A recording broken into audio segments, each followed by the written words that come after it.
Hello and welcome to the channel. As always, like the video, and if you enjoyed the story, leave a comment on if you would want more. This fan fiction was not created by me, but in the description there is a link to the fanfic so you can show your support to the creator and read along. Without any more delay, let's dive into the story. The breeze drafting in from the girl's window woke her as usual, but unlike a month ago, she didn't want to wake up. Yes, a whole month had passed since Hinata started school. Hinata thought it was pretty cliché, the fact that she hated school. It wasn't the material, even though she had already gone over most of it. Hinata learned something every day, and she continued to get stronger through outside training. No, it was because of the people. But sometimes, when Hinata was being glared at, she wondered, were they people at all, or demons sent from hell to punish her for her wrongs, whatever they were? Only Akane's brother, Akane, and another stranger had ever beaten her up though. They still beat her, once a week. Somehow, they managed to find her every week without fail. Hinata didn't know who the third person was, as in every beating she received she kept her eyes shut, but their aura was vaguely familiar. Hinata simply didn't want to know who it was. It was just another face to haunt her nightmares. As for the beatings themselves, Hinata noticed that her last one was a lot more painful than her first three. The Blueonette had pondered over why, going over the memories again and again, which did distress her at times, and it struck her. It was because the third person had joined in her last beating. They were a lot more experienced, they made her actually feel some pain. Hinata just wondered, why did they join in now? What was different? As for making friends, that was impossible. She didn't belong to a group at all. Ino and Sakura stuck together along with Kiba and Naruto. Although they were glared at sometimes, it was mainly Naruto who attracted the glares. Since they were together, they could deal with it. No one would dare pick on a group. Shikamaru and Shoji were a little duo that always stuck together. They had broken off from the group too in a way. Hinata hardly ever saw them all together since she left and Sakura joined. But Shoji and Shikamaru had their own problems. When Shikamaru wasn't being told off for sleeping, he was defending Shoji from bullies who called him fat. Hinata feared that if she joined them, they would leave her truly like the rest of the gang had, and she would involve them in her bullying. She didn't wish her misery upon anyone else.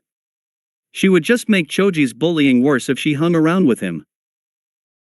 So, there was no one else to rely on. She couldn't bring Mongeese to school as it would attract attention. She had no other friends since they all seemed to hate her. Well, apart from Shino, but he didn't feel anything according to what Hinata sensed. Oh, and Sasuke, who seemed to be a bit of a loner himself. He was adored by the female population and quite a genius in class, so no one dared pick on him. He was polite, but distant to everyone. Hinata bet on her life Sasuke would never associate with some as weak as her anyway. Hinata's sensitive ears picked up the sound of the front door slamming. Naruto had left. He left early every day so he couldn't meet Kiba, Ino, and Sakura so they could all walk to school together.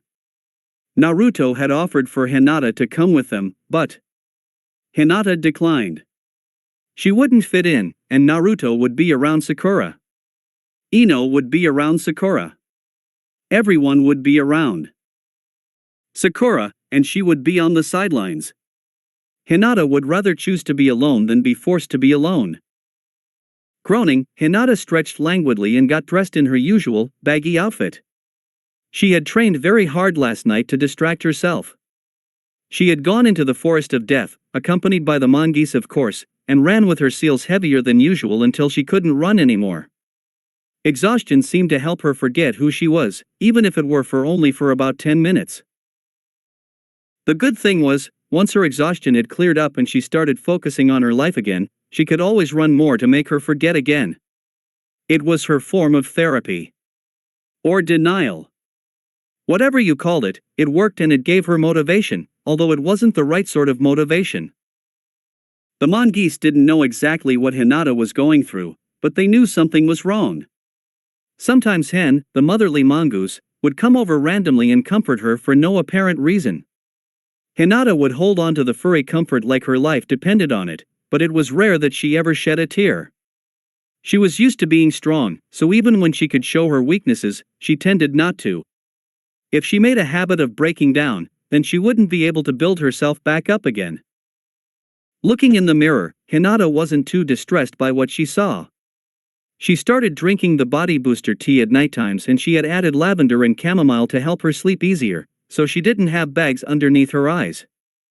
Her skin was smooth and clear from regular, vigorous exercise and a good diet. Her body was muscled yet petite. She looked perfectly healthy, but her eyes, they held sorrow and despair. Hinata had no idea what to do. She didn't know where to turn anymore. All she could do was plod on and take whatever was thrown at her, but that method, it was slowly killing her spirit. Hinata sighed and left the bathroom. She concentrated entirely on preparing a good breakfast instead of depressing thoughts of her actual life. Eating itself had become a chore for Hinata. Yes, her metabolism was high and she exercised, but food just made her queasy. She had to force each mouthful down, no matter how delicious it was. It all tasted like cardboard to her. And when she was done, the food itself felt like lead in her stomach. It was hard keeping food down when all you wanted to do was throw it back up again. The Blueannette checked the time whilst she was packing her bag. She would have packed it last night, but she had been tired. She had a couple of minutes to get to school. She would have to run it if she wanted to get there on time. Quickly, she brushed her teeth before setting off. Loosening up her seal, which was now at 55 kilograms, the Blueannette ran to school through the back alley. Yes, it was a place she didn't like going, but it would look suspicious if a 6-year-old ran past its speed down the main road. Hinata, being cautious, checked around with her Byakugan first. All was clear. Approaching the school, Hinata slowed down and put her seal back to how it was. Hinata was lucky, no one seemed to be around. Well, it was good that no one was glaring at her, but bad because it meant she might be late. There was a notice stuck on Irika's classroom. Students, Irika is away today. Please go to room 344 for your lessons. Hinata bit her lip and frowned. She didn't know where room 344 was, and what had happened to Irika, asterisk. Hinata wandered round the halls, desperately trying to find the room. It was right on the other end of school, and Hinata feared that she had missed much of the lesson already. Knocking on the door, Hinata heard all chatter inside the room come to a halt. A deep, accented voice called out, "Enter." Taking a deep breath, Hinata walked inside the classroom. She did not like what she saw. She saw her class, most of which were sneering and smirking at her. With some happiness, Hinata saw the big-browed boy that she had talked to when he was training. He was sitting next to a girl with her hair in panda-like buns. But the class sneering at her wasn't what she feared. It was a pair of pale, icy eyes glaring at her. Those eyes made her want to die. They were the eyes of Hinata Hyuga. "Why are you late?" the teacher asked. He was a tall, lanky man with dark skin and a heavy accent. "Well. ID didn't know WH where to go. T there was N no map on T the door to H here." Titters rang around the class. Hinata knew why there was no map. They had removed it. "Ah, well. Sit down. There's a space next to your cousin over there." Whispers filled Hinata's ears, but Hinata didn't care for gossip. All she cared about was the fact that she had to sit next to the one person in the class that was her ex-family. Fate could be so cruel. Resigning herself to her fate, Hinata walked through the already seated class to the only available seat next to Niji. Hinata could see why no one tried to sit next to him. He gave off a chilling vibe that no one wanted to go near. Including her. Sisiman hin Hinata, have F-faced mutant TT tigers. What C could be scarier than T that? But to her, Niji was far scarier. She would rather go into a one-on-one deathmatch with that tiger than sit next to her bitter ex-cousin. But she had to. She made no sound as she slid into her seat, which was a little too big for her. She didn't dare speak, or even look at her ex-cousin. But she couldn't suppress a gasp when she felt his aura. No. Hinata put her head in her hands as the familiar spirit hit her like a wall over and over again. It can't be. Her own blood family were still after her. And they got her through another child. Either that, or Niji did it out of revenge. His father had died because of her weakness. The third person was revealed as her cousin. Niji was beating her, making her life miserable. And there was nothing she could do. Niji had the true Hyugas on his side, even though they were only his masters. Hinata Hyuga, I suggest you listen to the teacher. He's explaining what we have to do. The smooth, cold voice of her beater informed her. Hinata shuddered and looked up. She would have said thank you, but Niji didn't deserve her thanks. He also called her Hyuga, so either he was mocking her, which meant he knew about her disownment, or he still believed she was clan heir. Hinata hoped it was the second. It meant her cousin couldn't rub her name in the dirt more than it already was. Alright, you will work with the person next to you and write mission reports for various missions we give out. There will be twists and turns in each one, so in your report you must decide what you would do in that situation, write it down and say why. Hinata suspected that Naruto was going to say something. The teacher raised a hand in Naruto's direction. I have heard about you. Hokages must be able to write awesome reports. The teacher smiled at the blonde. Come on then, let's begin my Hokage training. Naruto hollered. Poor Naruto-kun, he's so gullible sometimes. Hinata thought to herself sadly. But it was a method of motivation that worked, so she couldn't complain. And then, the words the teacher had said registered in her mind. Work with the person next to you. There was no one else to work with. Hinata and Niji were on a two-seater desk. The missions were handed out by the teacher, as people sitting next to each other chatted quietly. As usual, Ino and Sakura were together, Kiba and Naruto were together and Choji and Shikamaru were together. Shino had somehow ended up working with Sasuke, and the two were already hard at work writing. As for Akane, she was giggling with her best friend, but something about Akane's friend's laugh was off. It sounded forced. But Hinata couldn't ponder over that. She had her own problem to worry about. The problem sitting right next to her. Niji had already gotten to work in reading the first mission paper. So, he wanted to do it on his own. Fine. That is fine with me. Hinata took a deep breath and began reading one mission paper. It was about taking someone's dog for a walk, a D-rank mission, and then you saw someone getting mugged. It asked her to write what she would do and why in the form of a mission report. It sounded simple enough, but it was actually pretty hard. There were pointers for how to write it. You had to write it in first person and you had to include details like where you were, the time, what the mugger looked like, etc. There were so many little details to include. Hinata was grateful that they would be teaching her how to write a report, because if she wrote one firsthand she would have just explained her actions and that would be the end. Niji had gotten through 3 reports by the time she had finished the first, but strangely, Hinata felt no spark of competition inside her. She was perfectly happy as to what she had written so far. She wouldn't compromise quality to beat her blood cousin. Although she doubted Niji's would lack quality either. He had done this before, it seemed. Although the silence between the two blood relatives was heavy and uncomfortable, Hinata preferred it. If she said something, she would stumble over her words and then perhaps confront Niji to cover her embarrassment. And confrontation was the last thing she wanted. The lesson dragged on, and although Hinata could feel eyes on her, she was too immersed in her work to care. The Blueonette was grateful for the bell. A few minutes away from Niji and his frigid ambience would be heaven. The teacher, named Imai-sensei, dismissed them all. Hinata quickly packed her pencil and pen back into her bag and got up and out of the class before anyone else. But, she could hear footsteps thudding behind her, closer, closer. She could feel someone's breath on her neck. A tap on her shoulder shocked her heart and she whipped round, expecting the worst. Her heart slowed when she saw who it was. It was the boy with the large eyebrows and the girl with panda buns. They wouldn't hurt her, would they? Hey, so you're Niji's cousin, eh? Name's Tenten, what's yours? Panda Bun Girl asked, giving Hinata a brilliant smile.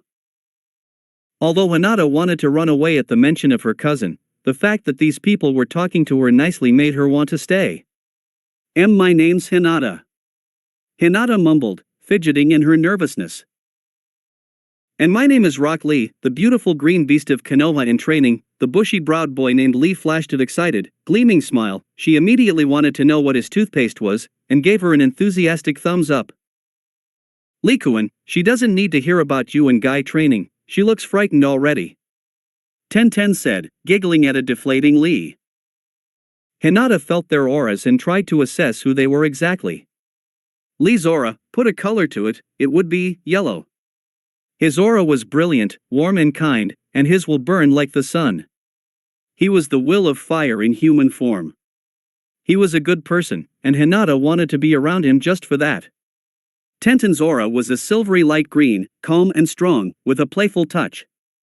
Her body took in these auras gratefully. She hadn't known how oppressive everyone else's aura had been until these two showed up. Hey, would you like to come out with us? We usually train. Well, Lee-kun does anyway. I play around, with Kunai.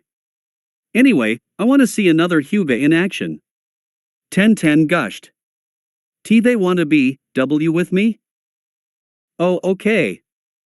Hinata wouldn't dare refuse, how could she? Two people with good hearts wanted to be with her. Even if they wanted to know her because they believed she was a Hyuga, it didn't matter.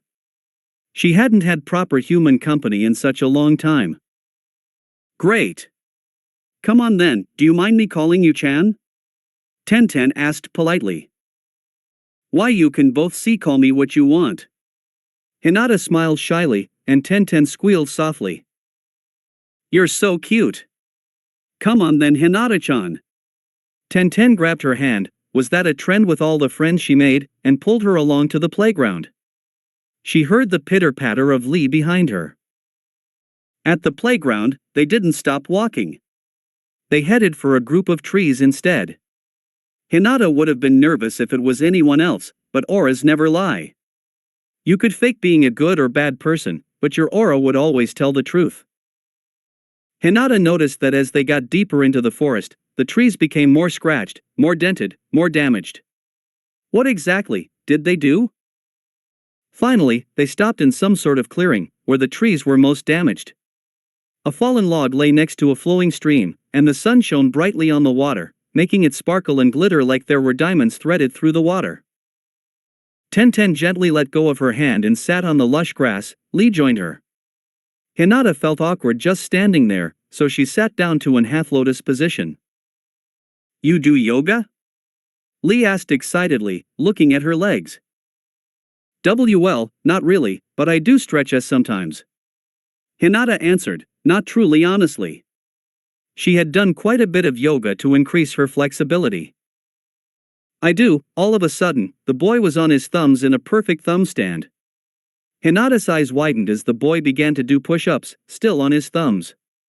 She saw how his muscles rippled and strained underneath the fabric of his tunic. He trains a lot too. It seems he hasn't given himself a break since I met him in the forest. Hinata noticed the bandages on Lee's hands, and fought not to narrow her eyes. Had he been damaging himself again? Lee, come on, don't show off. I know Guy showed you that, but you don't need to show us. Tenten said, poking Lee in his stomach. And no, Tenten-chan. Lee shouted as Tenten began to tickle his stomach. Lee promptly fell over onto the floor. Tenten giggled as Lee gave her an attempt of a glare. That was extremely unyouthful, Tenten-chan. Hinata couldn't help but giggle too. The boy had a pout and his massive brows were lowered over his eyes. Lee-kun, that's not yoga. It's strength training. Hinata commented, her mind wandering back to the conversation. Ah yes. But it's pretty much the same, is it not, Hinata-chan? Lee said, giving her the thumbs up. Before Hinata could answer, Tenten said something. So Hinata-chan, you are related to Niji-san then? Hinata bit her lip and looked down. Why yes. She didn't want to talk about her family, or the lack of family. Okay. I just wondered, because you have the same eyes and what sir said back in class. I just wanted to make sure. It seems our new friend doesn't want to talk about Niji-san. I won't push her, she looks a little delicate. Tenten observed, thinking of something else to talk about. She chose her favorite topic of all. Weapons. Hinata-chan, has your sensei taught you about weapons yet? Tenten asked, suddenly whipping out a kunai from nowhere. And not really, but I have trained a little by myself. A little bit more than a little. The mongoose had asked her to try hunting for food when Shadow and Streak were still little, in the mongoose's opinion, pups. Hinata had hated taking the life of another, even if it was an animal. Her first kill was a forest bunny, and she had felt bad for days until Joe had sat her down and explained that for them, it was a eat or be eaten world. Hinata had respected that, but grew scared when Joe told her that once she was a ninja, it would be a kill or be killed world for her. It took Hinata ages to accept the fact that she would have to kill, and it took her even longer to accept that she would have to kill before she was an adult. In fact, she hadn't quite gotten her head round it yet. That was the reason the mongoose kept sending her out to kill. Can I teach you something then? Please? Hinata was slightly afraid of the girl with that kunai in her hands looking so energetic. In her peripheral vision, she saw Lee scooting away a bit. Oh, okay. Yes. Tenten pumped her free hand enthusiastically. All right. You got a weapon on you? Hinata nodded and got out her good kunai. Not bad, make 22 isn't it? Tenten asked, moving her head so she could look at the weapon better. Hinata didn't show her surprise, but she felt it. I think, she is a W weapons mistress. Tenten got to her feet, so Hinata followed suit. Slowly, making sure Hinata could see, Tenten showed her how to hold the kunai properly. When Hinata had gotten it right, which was pretty quickly, Tenten mused, Tenten threw the kunai with grace and speed. There wasn't even a second to breathe before it hit its mark in a nearby tree. Tenten smiled brilliantly, and gestured for Hinata to try. I'll hit the tree. But only just. Hinata made her movements a little stiff, so she wouldn't come off as experienced. With a thud, the kunai hit the tree, but Hinata hadn't put a lot of power into the throw, so it had curved downward and hit the base. Not bad, Hinata-chan. For a first time, that's pretty good. Tenten praised, fetching the two knives. Hinata couldn't help blushing, even though the praise didn't really mean anything as it wasn't her first time. Kind words always made her blush, she just wasn't used to compliments. Again? Tenten asked, offering both kunai to Hinata with a grin. Hinata smiled back shyly, and took them. The rest of break was spent talking, laughing, and throwing kunai. Lee hadn't trained in weapons like the two girls. He said he couldn't really stand in one place all the time, he had to move around. The boy of the group had been running through the trees or doing push-ups, whilst talking happily to the girls. For Hinata, break had been a wonderful breath of fresh air. She was around people, and they were being nice. And, probably for the last time, Hinata was willing to put her faith in them not to leave her. Back at class, Lee offered to sit next to Niji so Tenten and Hinata could have some youthful girl time, as Lee had so colorfully put it. Hinata accepted. The last thing she wanted was to be near Niji and his icy exterior. To Hinata's excitement, this lesson was about ninjutsu. More importantly, using ninjutsu. Excitement spread like wildfire amongst Hinata's classmates. It was their first time. They had spent quite a few lessons in chakra control and reading about ninjutsu and genjutsu, but they had never attempted real practical work. Until now, that is. Students, stand behind your seats please. Imai called out. The younger of the class were more eager, in fact some were so excited that they fell off their chairs. The seniors snickered at the fallen whilst the teacher rolled his eyes. Hinata couldn't giggle, butterflies attacked her stomach and she felt every nerve rushing through her body. She was one of the first to get up, and she admitted that she used a little bit more speed than she should. Tenten had jumped a little, but the light of suspicion didn't shine in her chocolate brown eyes. Eager are you? Lee isn't. Tenten sighed, looking a little sad. Hinata cocked her head in question, but she already knew why Lee wouldn't be as enthusiastic. Well, Lee has no ninjutsu or genjutsu. No one knows why. His chakra system is fine, but he just can't mold chakra at all. He could use every hand sign out there, but he wouldn't be able to create even a failed clone. Not only that, it seems he only has enough chakra in his body to maybe walk on water or walk on vertical surfaces, but that's it. He's tried to increase his reserves, but they just don't get bigger. So Lee can only use taijutsu. Tenten informed, glancing over at her friend. Lee was smiling, but Hinata knew a fake smile when she saw one. She had been able to see through Naruto's after all. That must be so hard. If there's anything I could do. Hinata offered, biting her lip in thought. When no one was around, she would have to check his chakra system with her Byakugan. Tenten smiled a little. Well, the good thing about Lee is, he never gives up. Plus, he has strength and speed beyond anyone in this class. I've never seen the full extent of what he can do, but there was this one time where Lee got so upset in a lesson he ran out, but he was so fast. His taijutsu needs work, but Kami-sama, he's got the body for it. Hinata smiled sadly herself, she had seen the price of his strength. Lee overworked his body all day, every day, when he could have an easy, civilian life.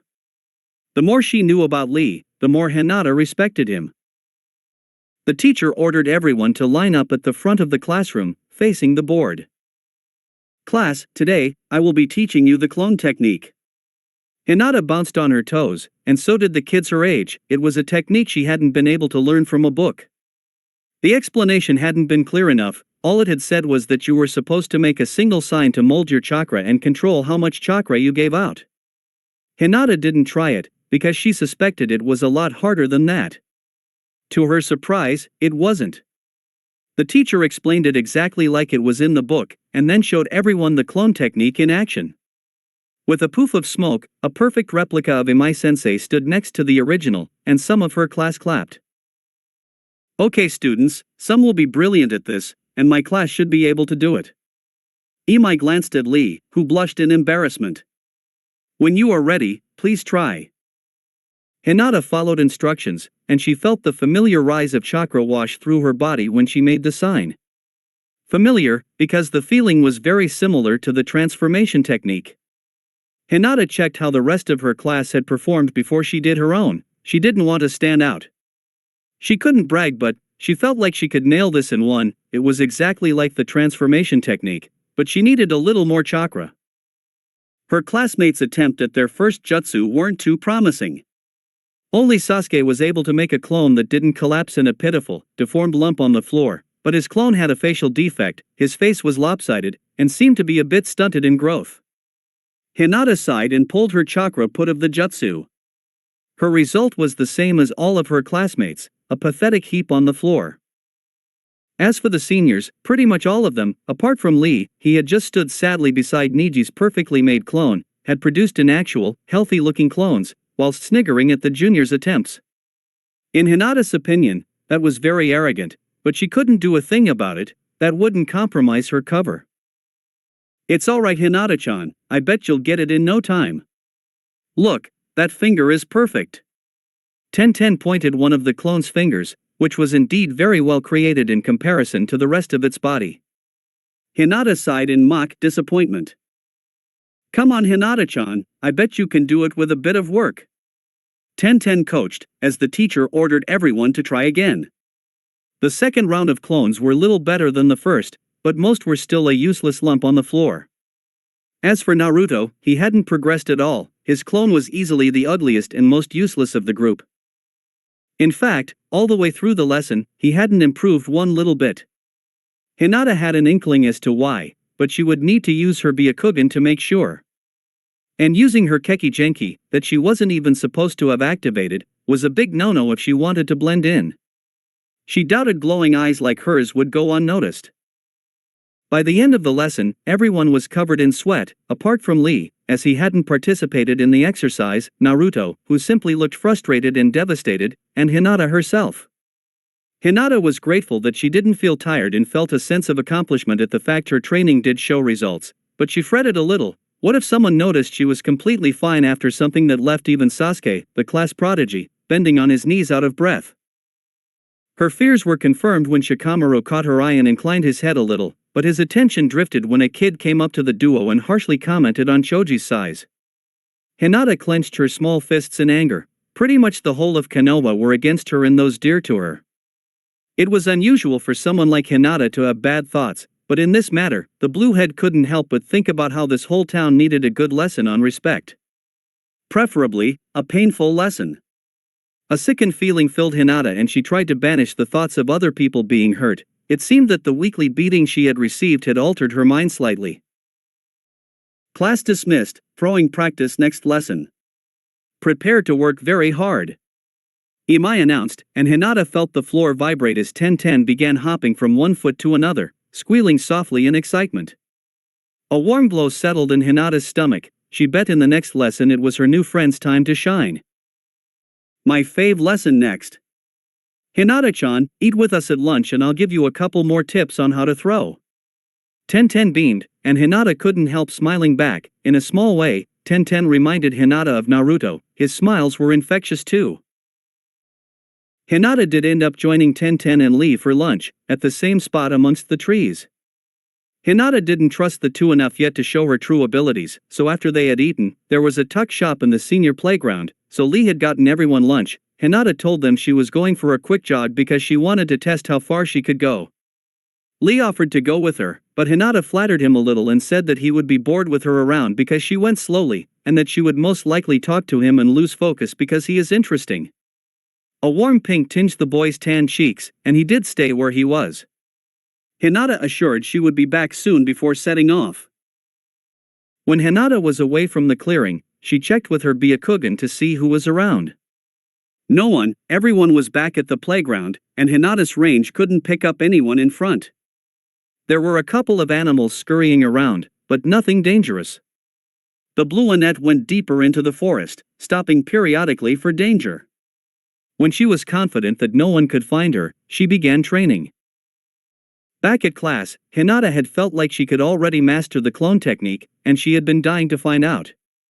Putting her hands together, she channeled her chakra. After the smoke cleared, she inspected the fruit of her labor.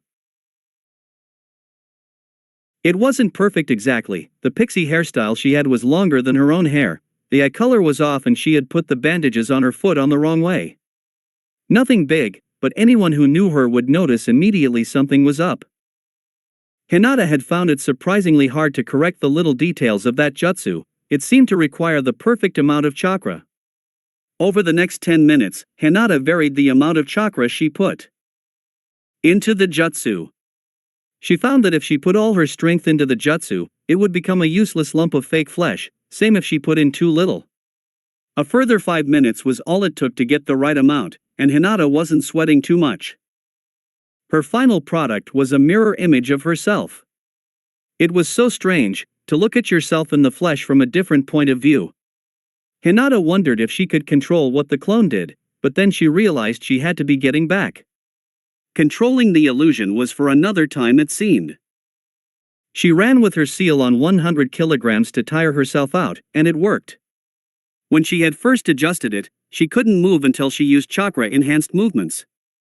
It took her about 10 minutes to get back and she was a sweating, gasping mess by the time she got to the clearing where 10-10 and Lee were sat patiently waiting for her. She lightened up her seal and sweet relief coursed over her. She literally felt like a great weight had been lifted off her body. She promptly collapsed on the floor, much to her friend's surprise. "Whoa, Hinata-chan, are you alright?" 10-10 fussed, getting out her water bottle and holding it up to the girl's lips. Hinata drank gratefully and vowed never to beef up her seal like that unless she wanted to kill herself. 10-10, I think she has been working a little too youthfully, Lee said, grinning at 10-10. Hinata-chan, please don't take a leaf out of Lee's book and push yourself too hard. He's used to it, but by the looks of it, you're not. Tenten's brow was creasing in worry, and she began biting her nails in anxiety. Hinata gave a weak grin to the girl, and a feeling of contentment filled her. She cares. Oh, okay. If only she knew how used to training Hinata was. There was a short, comfortable silence while Hinata got her breath back. It was the boy of the group who broke it. Well, Hinata-chan, since you cannot really speak right now, I think it's time Tenten and I talk about ourselves a bit. We haven't told you the reason why we wanted to become ninja, did we? Lee grinned a 1,000-watt smile and did his signature pose. I want to prove to the world that I can become a great ninja without using ninjutsu or genjutsu. Only taijutsu. That's a one wonderful goal, Lee Keikuan. Hinata breathed, smiling a little. Thank you, Hinata-chan. Your turn, Tenten-chan. Lee passed over to Tenten. Well, I want to become a great kunoichi like Tsunade-sama, one of the great Sannin. But, I want to do it using weapons, a great weapons mistress. Tenten grinned too and suddenly, 5 shuriken appeared in her hands. She caressed the spikes of the weapons in a loving way before throwing them into nearby tree. They all hit the base of the tree in a straight line vertically. Wow, Tenten, that eye is amazing. An unusual feeling of jealousy sprang up in Hinata's mind, but for the right reasons. She wanted to be that good. Thanks. Tenten blushed. She doesn't get praised a lot too, but she's amazing. Hinata thought sadly. All 3 of them were diamonds in the rough, brilliant balls of clay. They just needed some guidance to become true masters. It was time for Hinata to talk about her dream. It would be rude, these people had shared something as special as their life dream with her, she should trust in them a little, although her trust had been broken so many times.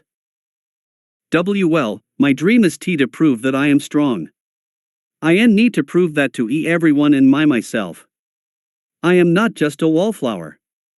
Hinata put passion into those words. She didn't desire attention, she desired to be acknowledged and respected.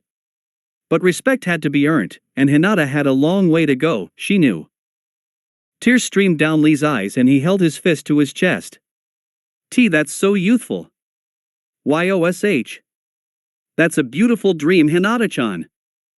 Tenten was frowning with something like worry in her eyes. Who said you're a wallflower, Hinata-chan? Lee stopped crying dramatically and all went silent. No one. I just feel like one. Hinata told the truth, she hadn't been called a wallflower. She had been called worse. But she wouldn't say that, she didn't need or want pity. Unfortunately, she already saw it in Lee and Tenten's expressive eyes. You shouldn't call yourself that, Hinata-chan. Tenten said. Beat yourself down. Lee added. Hinata gave her biggest, brightest smile to the 2 wonderful children in front of her. Thank you so much. Tenten had kept her word and she ended up training Hinata and Lee for the next lesson. Excitement shot through Hinata, for once, she had an excuse to be good at something. Training with Tenten had improved her existing skills and she now had a believable reason as to why she was quite good first time. Walking into the gym, as the trio had found a note on the door telling them to go there, Hinata felt eyes on her. They weren't friendly, but her class saw seniors with her and the glares lessened. Hinata-chan, why did your class glare at you just then?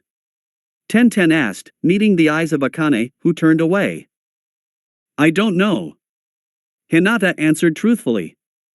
She thought for another moment. I don't fit in, I have no friends. She added quietly. Tenten's jaw clenched tightly and Hinata saw Lee frown in the corner of her eye.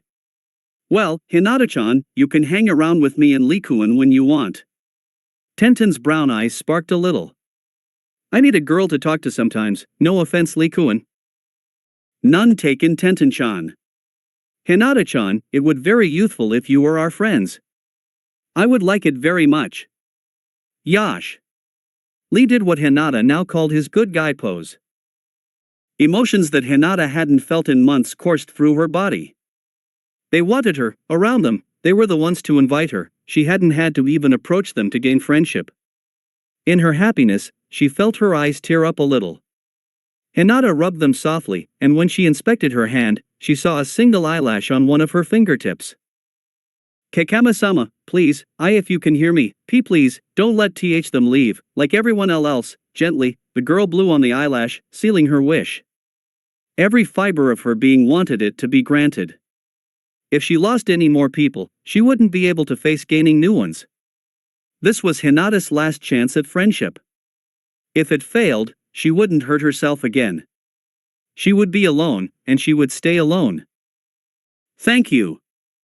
Hinata shyly clutched Lee and Tenten's hands. They squeezed before leading her along to the line of students waiting for the weapons lesson to begin. Irika students, this is your first shuriken and kunai lesson, is it not? Imai then went into a long explanation of how to hold the weapons that he had given out and warnings that anyone who misbehaves with the academy weapons will be thrown out of school.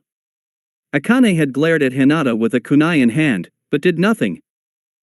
Hinata paired up with Tenten and Lee, since you were allowed in bigger groups than usual. Students of Irika, please step up here and throw so I can assess your first try. Imai commanded. Use your skills, Hinata-chan. Tenten mouthed, whilst Lee gave her the thumbs up. Sasuke was first, and he hit the target board, but not on bullseye. Still, the girl squealed and cooed about how awesome he was. Akane was next. She clipped the board but missed it. Naruto didn't hit the board at all and his kunai got embedded into the wall. The same happened with Choji and Kiba. Sakura's aim was okay, her weapon clipped the board like Akane had. Ino's hit the board around the edge, but her kunai dropped off after a few seconds. Shikamaru's kunai didn't even reach the board. It was her turn, and she heard her classmates giggling and whispering things about her. She ignored them. She had a chance to prove herself a little. The yellow dot of the board's center loomed so close, she could feel it. It was going to hit perfectly. She raised her arm and heard a swoosh of air behind her. In her shock, she didn't duck and a sharp pain pierced the arm she was going to throw with. Warm stickiness surrounded the pain. Finally, Hinata looked down, and gasps were heard around the room. Hinata could see the metal handle of a kunai, surrounded in crimson. Coppery fumes filled her nose, along with the smell of sick. Someone had thrown up. Who threw that? Imai bellowed, running over to Hinata. Calmly, Hinata reached for her pocket and drew out her healing ointment and then removed the bandage on her foot. The ointment was antiseptic, so if the bandage was dirty, the ointment would neutralize the bacteria. Yes, sir. I will go out and see clean myself up, as some people don't like bee blood. Hinata pointed out the sick student with her good arm. Bee butt. I need to heal it. Aren't you in pain? Imai asked, staring at the weapon embedded deeply in her arm. No, she beckoned for Imai to come to her. Shyly, Hinata whispered in his ear. Ive had worse, this is nothing as sensei. Imai gasped and then frowned. Hinata-chan, who dash? I have to get this as sorted out, sorry for the interruption. Hinata bowed and walked out of the room. She read the eyes of the students as she walked. Shikamaru, Choji, Ino, Kiba, and Sakura were horrified. Naruto was horrified and angry, the whisker marks on his cheeks were becoming more defined, and Hinata felt his chakra start to change. Naruto-kun. I am okay, believe it. Hinata added his favorite phrase to the sentence, which made his eyes soften a little. Hinata breathed in relief. She wouldn't have Naruto's tenant playing up, enough drama had happened already. Tenten and Lee looked shocked and angry. Niji, his mask had slipped slightly and he looked guilty. The last face she saw was Akane's, who was smiling and holding up her empty hand with pride. Hinata did something completely unexpected. She smiled and pulled out the kunai right then and there, making those around her gasp again. She stared into Akane's black, fearful eyes. She had to do this, in front of everyone.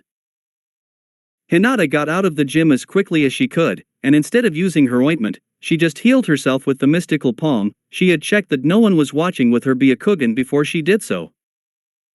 Hinata scolded herself when she was healing herself. She shouldn't have let her mask break. She should have acted like a drama queen, she should have cried. But she couldn't disgrace herself by acting stupid. But she had been foolish, smiling and pulling out a kunai was not a good blending in technique. Yes, it had hurt, but her father had driven one lesson into her. Hide your weakness, lest you become weak. He taught this by making her experience pain, lots of it. It was not the sort of lesson she wished anyone else to have. So naturally, when she her Byakugan caught her father training her sister, she wanted to stop it. Her sister was in a similar position that she had been 4 years ago. Her first training lesson had basically been getting into Juken stance and then being beaten harshly. Again. And again.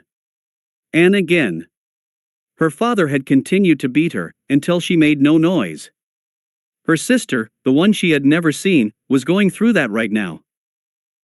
Her sister had long, brown hair and of course, the pale eyes of the Hyuga Kekigenki. She looked a lot like Hayashi himself, but her face was childlike, delicate, and bruised. And no. To Hinata, it was like seeing herself being remade. In a few months, her blood sister, the one her mother had died for, would be a stuttering, trembling mess. Unless she had a will of steel, but that was unlikely with Hayashi around. He had beaten the will right out of Hinata. Her little sister of only 2 years, was flung through the air, little face contorted in pain. Hinata felt sick, her dinner was coming back in her mouth. This was so wrong, and Hayashi was smiling. Was that what it had looked like when she had been training with her father? Hinata's mind couldn't take it anymore. Her dinner ended up on the floor in a pile of yellowish mush. She didn't even feel better, she felt worse. Her mouth tasted of sick, the air smelt of vomit and blood, and even though her Byakugan had deactivated when she had threw up, the horrific images of her sister's training haunted her mind. She couldn't let this happen. He had to be put away. Before he destroyed her sister's mind like her had scarred hers. In fear, disgust, and determination the girl set off to find the leader of the village. Hayashi had gone too far. She didn't even bother to announce her arrival to the receptionist, nor did she bother to knock on the Hokage's door. She burst in, uncaring of her appearance. She had to save the one Hyuga who wasn't prejudiced against her, before it was too late. The leader of the village sat, pipe in his withered mouth, staring in what seemed like shock at Hinata. Slowly, as if time itself were halted, the smoking pipe fell from his wizened lips and landed with a loud clatter on the desk. The sound startled Hinata and the Hokage, who seemed to gather himself once again. Hinata-chan. It would be lovely to see you, but I gather the circumstances under which you visit me are not pleasant. By Kami-sama, who did this to you? The Hokage asked, giving off a chilling vibe. Hinata clenched her teeth as the old man in front of her unleashed killing intent, hopefully not meant for her. If you mean T the B-blood S sir, T the teachers are dealing with them. Hinata hoped. If Akane was still in school after what she had done. Konoha must be truly desperate to let a threat like her linger and grow like a tumor inside shinobi ranks. I am not here for myself Hokage-sama. It's Gigi-san to you. Go on, child. The man reminded, but Hinata barely heard him. She had to tell him now, her sister was still, with that monster. Gigi-sama, please. I need to put Hayashi away. Hinata shouted, tears threatening to spill over her eyes. She pushed them back with willpower, before going on. Hayashi, is T training with my sister, like he had trained me, only worse. Images of her little sister, beaten and bruised, tortured her mind. No words could describe the sickness Hinata felt. Salty tears leaked from her pale eyes, and in her desperation, Hinata got onto her knees. Gigi. P please. Help me P put him away. The Hokage's rage increased further looking at the beautiful little Kunoichi in training breaking down in front of him. Whatever Hayashi has done, whatever Hinata has seen, must have been truly terrible for her to break down like this. She barely shed a tear when she told me about her life. I will make Hayashi pay. On my title of Hokage, I will make him pay. Hinata trembled in fear as the killing intent rose to a new intensity. Although Hinata spent a huge amount of time near killing intents of varied strengths and meanings, the one radiating from the Hokage was the worst by far. She felt as if she were dying, suffocating by the sheer fury in the air. Hinata's eyes clashed with the steely, brown ones of the village leader, and the deathly atmosphere dissipated. Hinata took in breaths of air gratefully. Fear had made her forget to breathe. "I'm sorry, Hinata-chan." The words registered in her mind, and Hinata let out a muffled scream. "No! There has to be something. He can't get away." Unknowingly, Hinata unleashed her emotions into the air around her, making the Hokage himself check his actions. He had only apologized because of his anger, but Hinata must have taken it the wrong way. The screams and sobs of the girl in front of her were no temper tantrum, they were true, and had real power and meaning behind them. But soon, Hinata unleashed more than just raw emotion. Her chakra was starting to leak out of her body. Sarutobi could see it. It was twirling and lashing around her in deadly blue spikes. Anything the tendrils touched seemed to lose solidity and become a puddle on whatever object it was placed on. This had gone far beyond a loss of emotions. The girl was losing herself to pain. Everything she had experienced in her short life, all the hardships, the hurt, it had finally broke her mind. She can't. It can't be. Her chakra. That type. It doesn't exist anymore. The Hokage thought to himself as the twirling energy arms destroyed his office even further. He had to stop this before she turned the building into liquid and herself into an emotional wreck. With practiced yet waning speed, the Hokage dashed to the distraught girl, nimbly avoiding the deadly chakra whips that thrashed around her. The Hokage sent chakra to his finger and jabbed her neck, causing the girl to fall unconscious. The old man couldn't help but sigh in relief as the chakra tendrils dispersed. He looked down with pitying eyes at the small, tear-streaked form of the sleeping girl. He would help her and her sister, but he had to make sure her mind was stable first. Making the hand signs, the Hokage transported to the hospital with Hinata in tow before getting her a comfortable bed to sleep in. Kami knows, she needed rest. Unfortunately, Inoichi going through her mind wouldn't give her that, but it was for her sister's sake. Performing yet more hand signs, the man summoned Inoichi, and carefully explained the situation at hand. The blonde shinobi had leaked out some killing intent of his own, and somewhere in the Hyuga house, Hayashi shivered. He knew someone was going to come for him. Hokage-sama. I am ready to inspect her mind now. I will try and make it quick. Inoichi informed, getting his chakra ready. Do it. Konoha's leader ordered, and Inoichi infiltrated the mind of the worn-out girl. XXX. Inoichi found himself inside Hinata's mindscape. There was no denying that it was beautiful.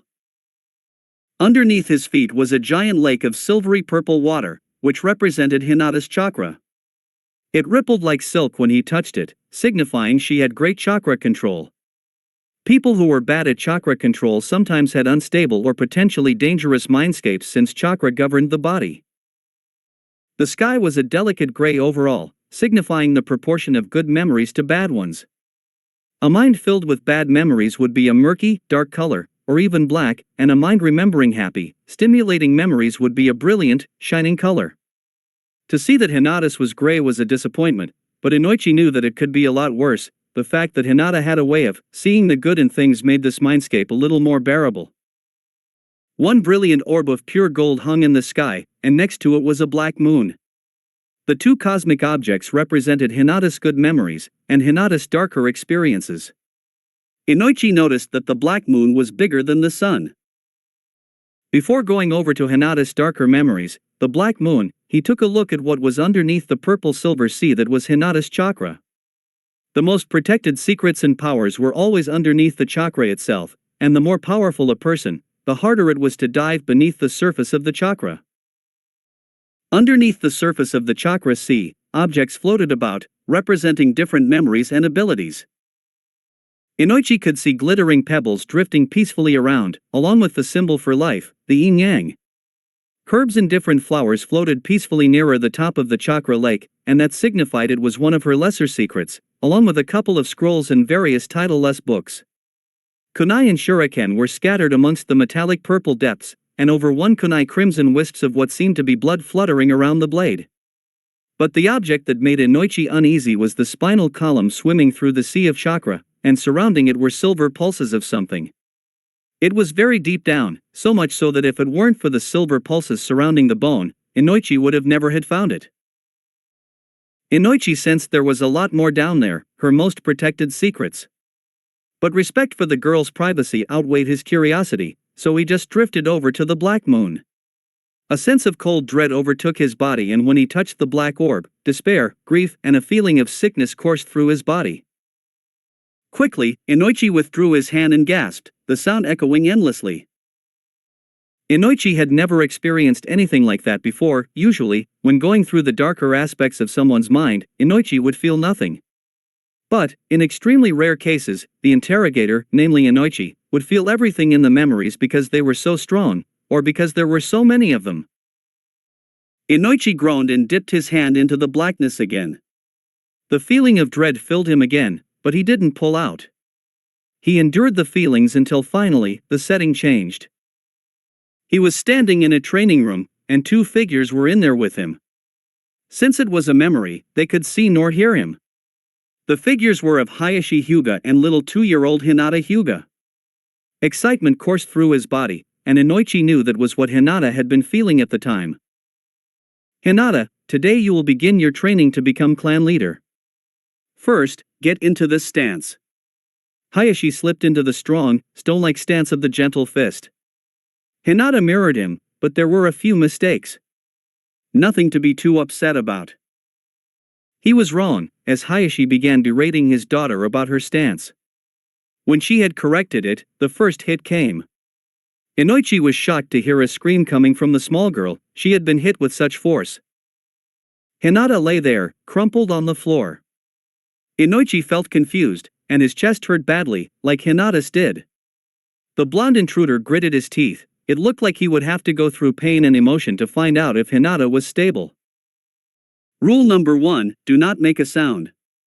Even in agony, you must be silent. Show no weakness.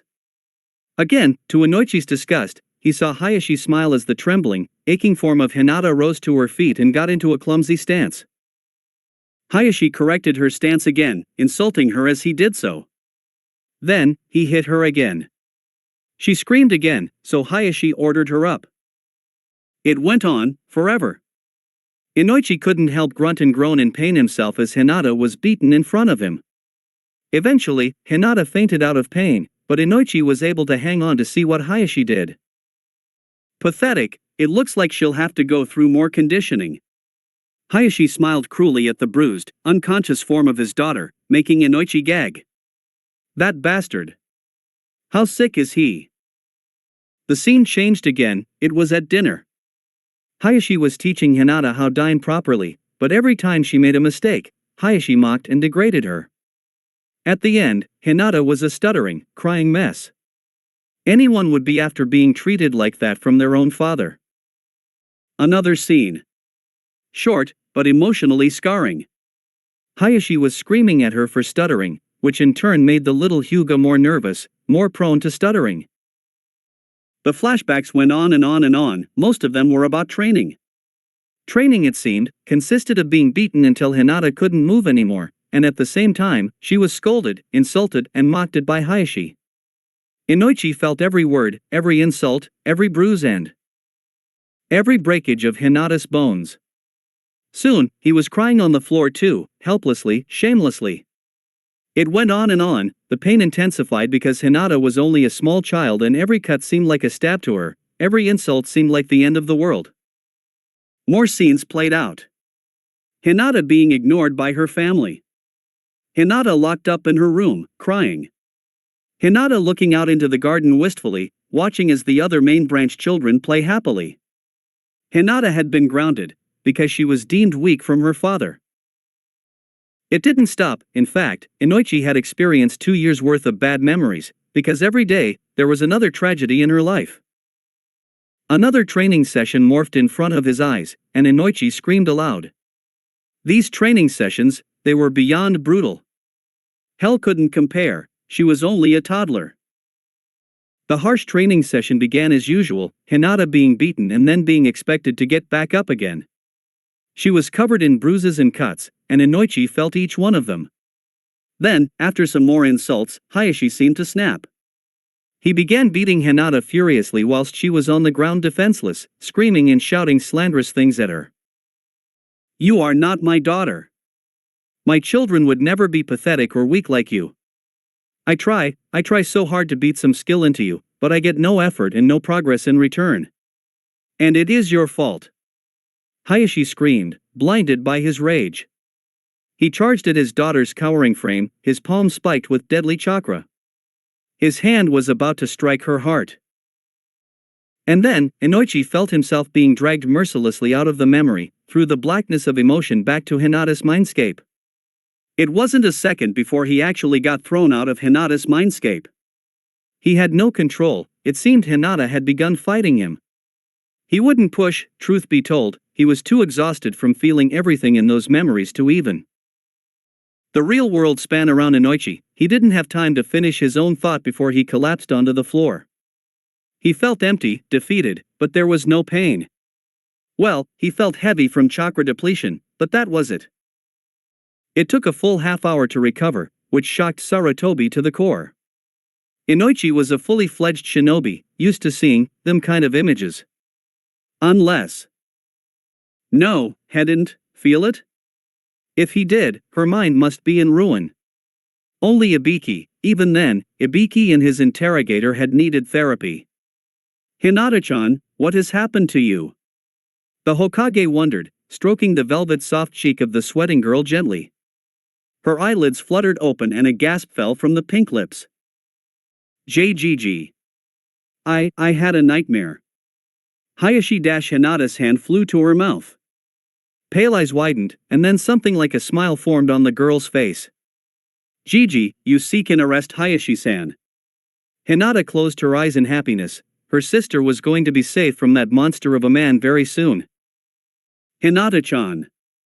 The Hokage muttered, looking from the tortured expression of Inoichi to the glowing face of Hinata. "Hokage-sama." Inoichi mumbled, getting up off the floor. Hinata's eyes shot open once more. "Inoichi-sama." Hinata greeted, but then her face dropped at his expression. Are you okay?" "Hinata-chan." "How?" Hinata looked confused. "How did you live with that man?" "Hayashi, how did you not go insane?" The girl's breathing spiked. He had been through her memories. Please say he doesn't know about the mongoose. Wait, was that why I had the nightmares? He was going through my memories? "Inoichi-san, report." The Hokage commanded.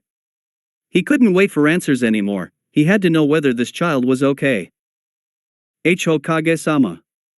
It was. Inoichi swallowed heavily. Like hell. Hayashi. Killing intent flared from Inoichi. He beat Hinata viciously every day, insulted her, ignored her, and called it training.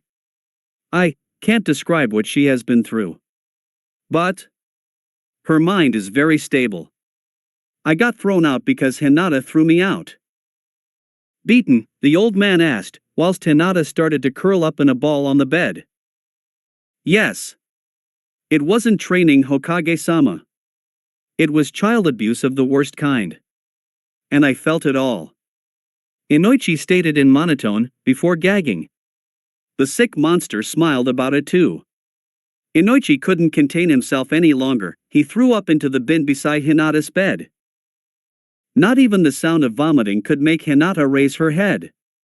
She was feeling sick herself, had it really been like that?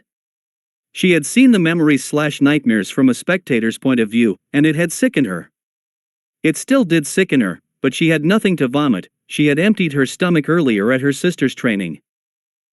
Child abuse isn't something a clan leader would be put away for, he has most of the council on his side. The Hokage stated gravely. Hinata raised her head at last. And no, but how about the attempted murder of a Konoha citizen, and placing a modified branch seal on a Konoha C citizen? Hinata whispered shyly at the two startled adults. What do you mean, Hinata-chan? You were his daughter, it was legal. The Hokage said, frowning. And no, he disowned me before he placed the S seal on me, before he tried to strike my heart with a gentle F fist blow. Hinata took a deep breath. He told me. I wasn't his daughter. Heavy silence filled the room. You are right. Hayashi did disown you. I saw it. Inoichi confirmed, shuddering slightly. It was all the Hokage needed. He summoned a group of ANBU to arrest Hinata Hyuga on the charges of attempted murder and marking of a Konoha citizen. Hinata caught a couple of ANBU shaking at the mention of Hayashi's name. Go. Bring him here. The Hokage commanded. As soon as the order left his lips, the ANBU disappeared like shadows into nothingness. Deep silence covered the room, leaving the three occupants to their thoughts. Hayashi. I will see him for the first time in 2 years, looking like this. Hinata looked down at her blood and sick-stained jacket, before taking it off. Yes, the lavender long-sleeved shirt was still stained with blood from Akane's kunai, but she looked a little more presentable. How could she live like that, and stay so innocent? Inoichi wondered, taking in the calm face of the girl in front of him. She's an enigma. I have to keep a closer eye on her, not Naruto-kun, but Naruto, the villagers. I should have 2 crystal balls, the Hokage was too, looking at Hinata. Eventually, the quiet was disturbed by the sound of shouting. Hinata recognized Hayashi's voice. She knew it so well, especially when loud. Slap. The sharp sound shot through the air and then there was a thump. The Hokage dashed outside, and then the air inside the hospital became heavy, weighed down by the sheer amount of killing intent radiating throughout it. Hinata closed her eyes and concentrated on her breathing as the sounds outside her room grew louder. The door opened, and she took a look at Hayashi. His hair was disheveled, his face was sweaty and he sported a bruise on the side of his left cheek.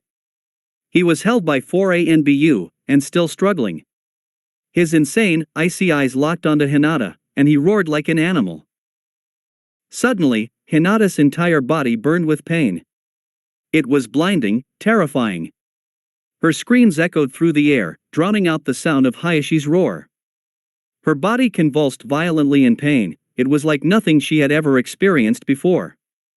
It was by far the most painful thing she had ever felt, and no physical pain could ever match it. Hinata!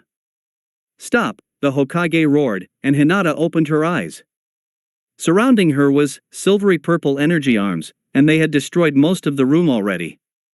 The pain was still blinding, but she stopped leaking out chakra.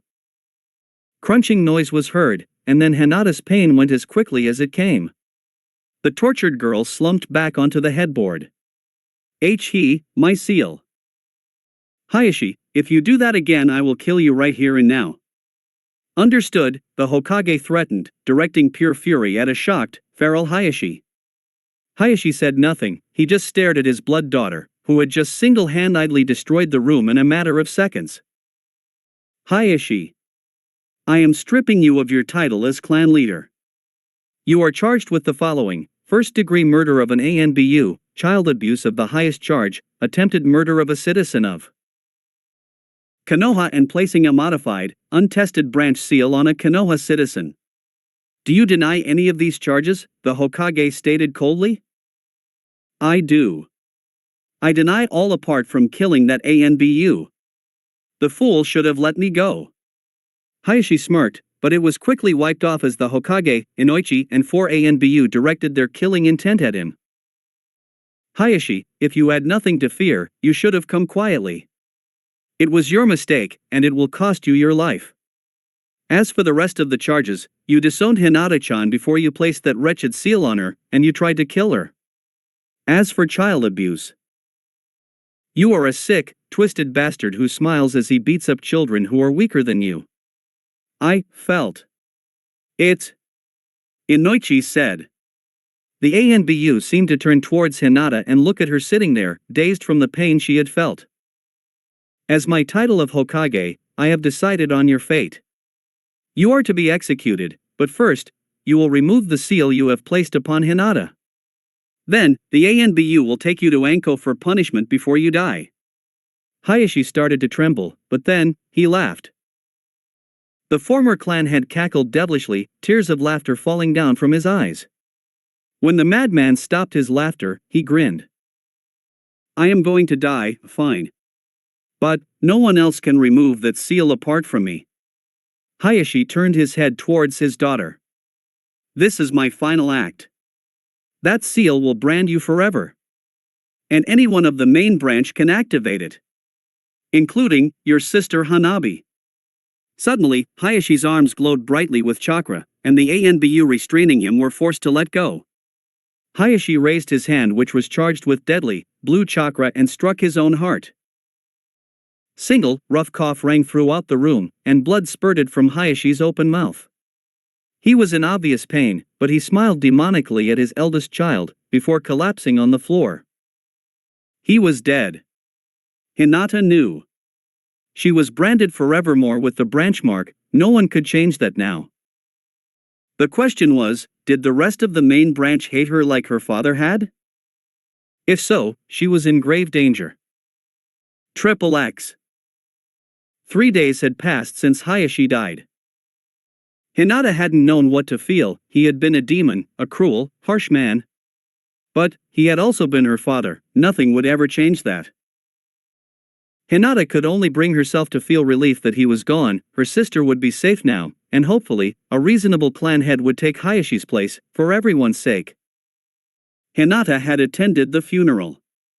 Hinata had insisted that Hayashi's death should be blamed on a heart attack, to save him and the clan through disgrace. The Hokage had questioned her honorable actions. To which Hinata had replied that shame would gain nothing for the clan, Konoha and herself, so there was no point to it. Hanabi, her sister, also lived in the clan, and Hinata wouldn't bring her dishonor. It just wasn't fair. Without even noticing it, Hinata had begun to deteriorate. She had stopped eating and sleep didn't come easy either. Questions whirled around in her head, about her father, the clan, herself. She could still remember the chakra arms that had come from her body. What had that been about? She thanked the kamis that no one questioned how she was able to find out about her sister's training. She prayed the Hokage would forget about that with all the rest of the drama going on. For instance, Naruto. After the incident at the hospital, Hinata had been transported to her apartment along with the Hokage, where she had found Naruto sitting on the sofa. His face had been bruised, and a kunai was gripped tightly in his hand. Irika was there in the apartment, and he had told her Naruto had gone off into the forest to see if he could find anything useful from the bodies there. Kumo Ninja had attacked him. Irika only just got there in time to save him, along with another. This incident contributed to Hinata's questions too. Why wouldn't Kumo leave them alone? What had Konoha done to deserve the cloud's wrath? Little did she know, the plotting of Kumo would soon be carried out. And the weapon was a very familiar face for Hinata. Months had passed since the death of Hayashi. Currently, Hinata was on her way to school, with a lighter heart than 3 months ago. For a week or two after her father died, she had been a still lump of flesh, uneating, unseeing, unmoving. Naruto, the Hokage, Inoichi, and even some ANBU had tried to get her to move, but mostly, her eyes had just slid over them, not registering their presence. She had stayed in that coma-like state until Scar and Shadow had snuck into her apartment. Scar was a lot harder to ignore than any of her previous visitors, because his aura was so strong, so wild. Plus, Hinata couldn't ignore Shadow, the pup was like a true sister to her. After some words, Hinata had finally broken and she started living again. After she had gotten over herself, she had apologized to everyone who had tried to rescue her, and started taking care of herself, and Naruto, again. She had even got her herbal remedy business back up, and income was coming in fast because the autumn chills were setting in. As for training, she had relied heavily on Mongeese to help her. School was better now, but the material was too basic. As to why school was better, well, Akane had been excluded. Although Hinata was still glared at, now that Akane was gone the bullying went down tremendously. In fact, ever since Naruto had defended her from Akane's brother, no one had said a word to her. She remembered the memory with fondness and sickness. Flashback 2 months and 1 week ago. Hinata stood at the back gates, waiting for Naruto. Sakura Norino had been here today, and Kiba was getting picked up by his mom, so Hinata had shyly asked Naruto to walk home with her. Unfortunately, the knuckle-headed boy had gotten into trouble, a prank involving a cat, some ninja wire and a water bomb, and had to stay behind. Hinata bit her lip and closed her eyes. The mongoose had been teaching her how to sense other people's chakra and how to move when blinded. It involved using every single one of your senses, and your chakra, to detect who or what was in your path. She was far from graceful when she walked blind. It was a startling contrast to when she walked with sight. Her stealth walk had improved so much. She looked like a graceful, deadly hunter, surreptitious and quiet. She kept it subtle at school though, but gradually, she stopped bumping into things as her senses became more sensitive. The reason they had taught her this was just in case she had to hide and live underground. It was just blackness down there, and using her Byakugan all the time would be tiring. Hinata's eyes snapped open as a familiar aura came into her range. It was an aura she had dreaded, someone she had to put up with simply because she couldn't risk her cover. Too many people knew about her already. "Hey, you little witch! You got my sister expelled!" Akane's brother Kira shouted at her. The boy was thin and lanky, with a mop of black hair spiked up like a hedgehog. Hinata didn't know whether she smelt him or sensed him first. He always smelt of sweat and hair gel. His thin, grubby face was flushed in anger, and his black eyes were glinting dangerously. But she threw a keikunai at me. Hinata stuttered weakly, fighting off the temptation to summon Scar. Her summoning had improved vastly, even though she had been going at it for a week or so. She could only summon one at a time because it took up an unbelievable amount of chakra. Who fucking cares? A ninja's life is full of pain, he sneered at her. But looking at you, you haven't had a hard day in your life, until I came. He grinned toothily, but then his glared again. Hinata gritted her teeth and tried not to let out her emotions. Not after what had happened at the hospital.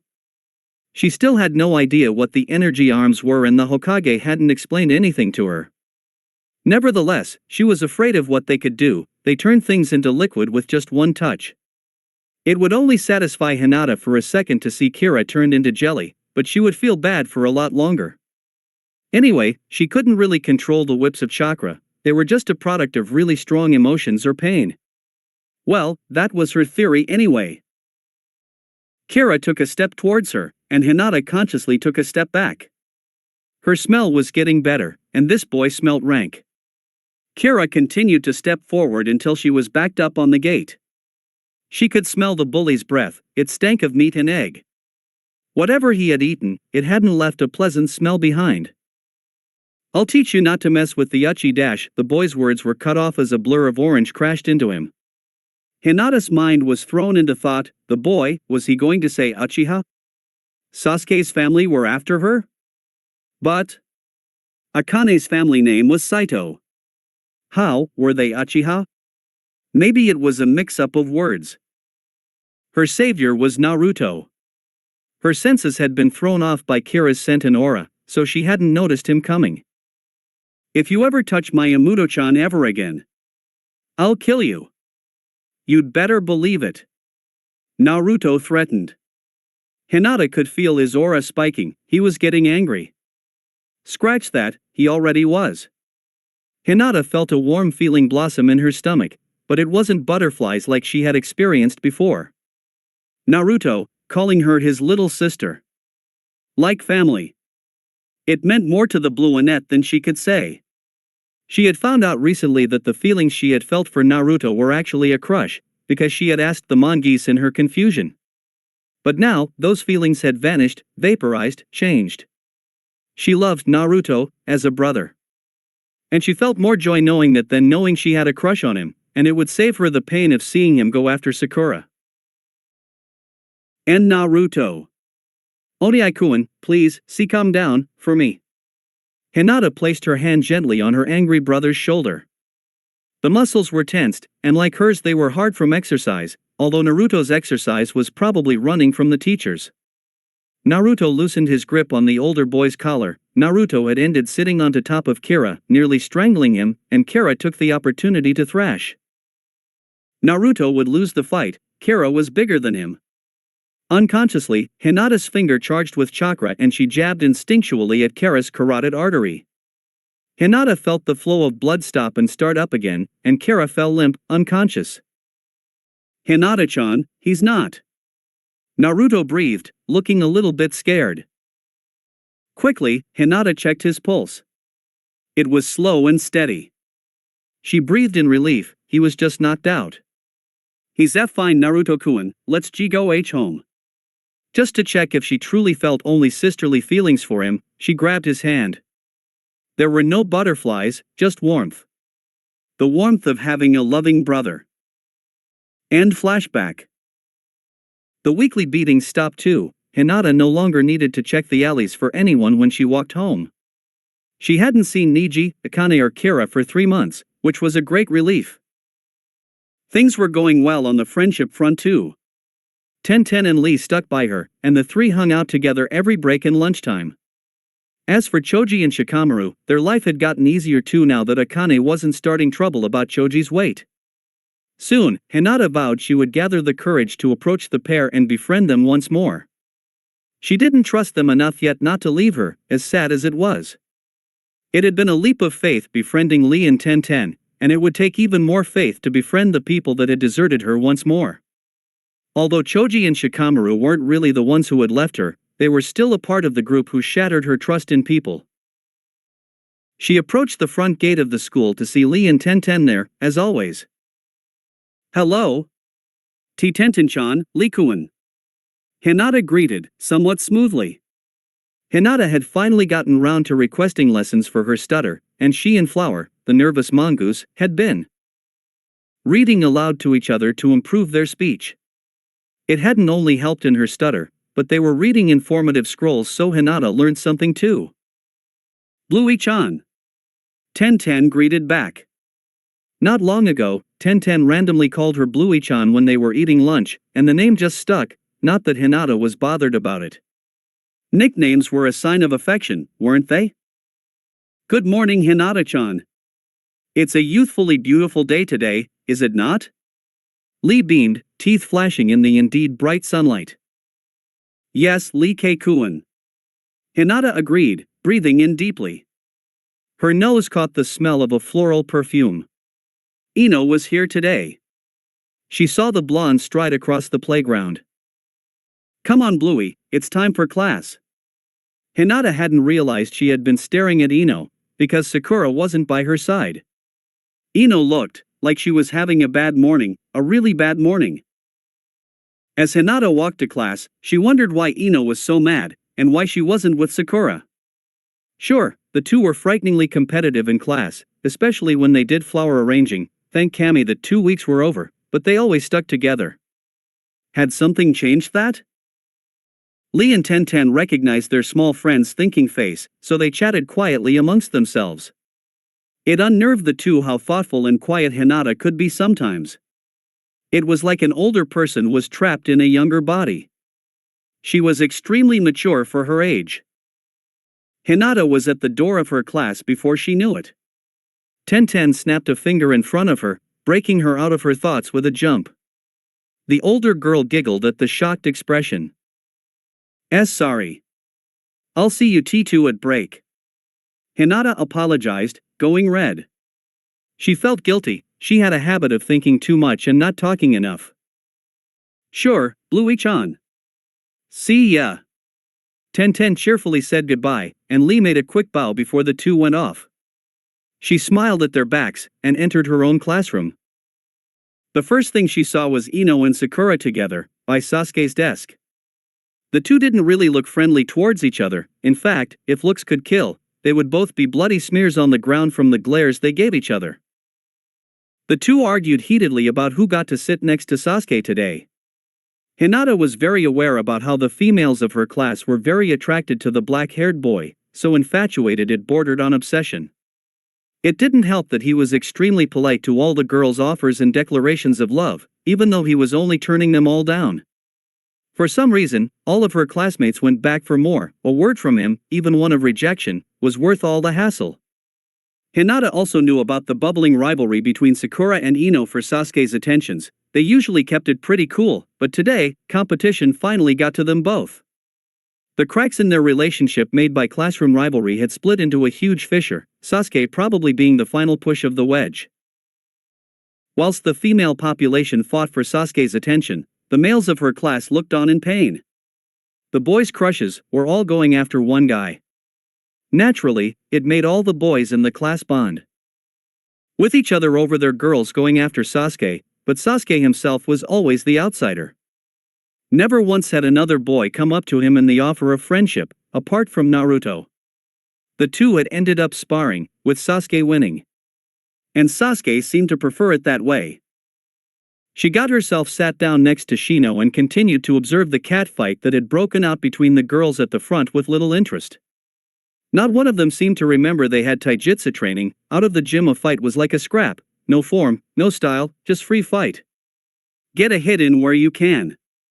It wasn't Hinata's style. She had no brawn to grapple and wrestle. She was all about dodging and striking smoothly at vulnerable spots. And she couldn't go as low as to slap someone in a proper fight. That move was for drama. Anyway, she preferred not to fight. It could get ugly quickly. For the opposition, sparring was fine. She averaged out her scores. She was supposed to be a legendary Hyuga after all.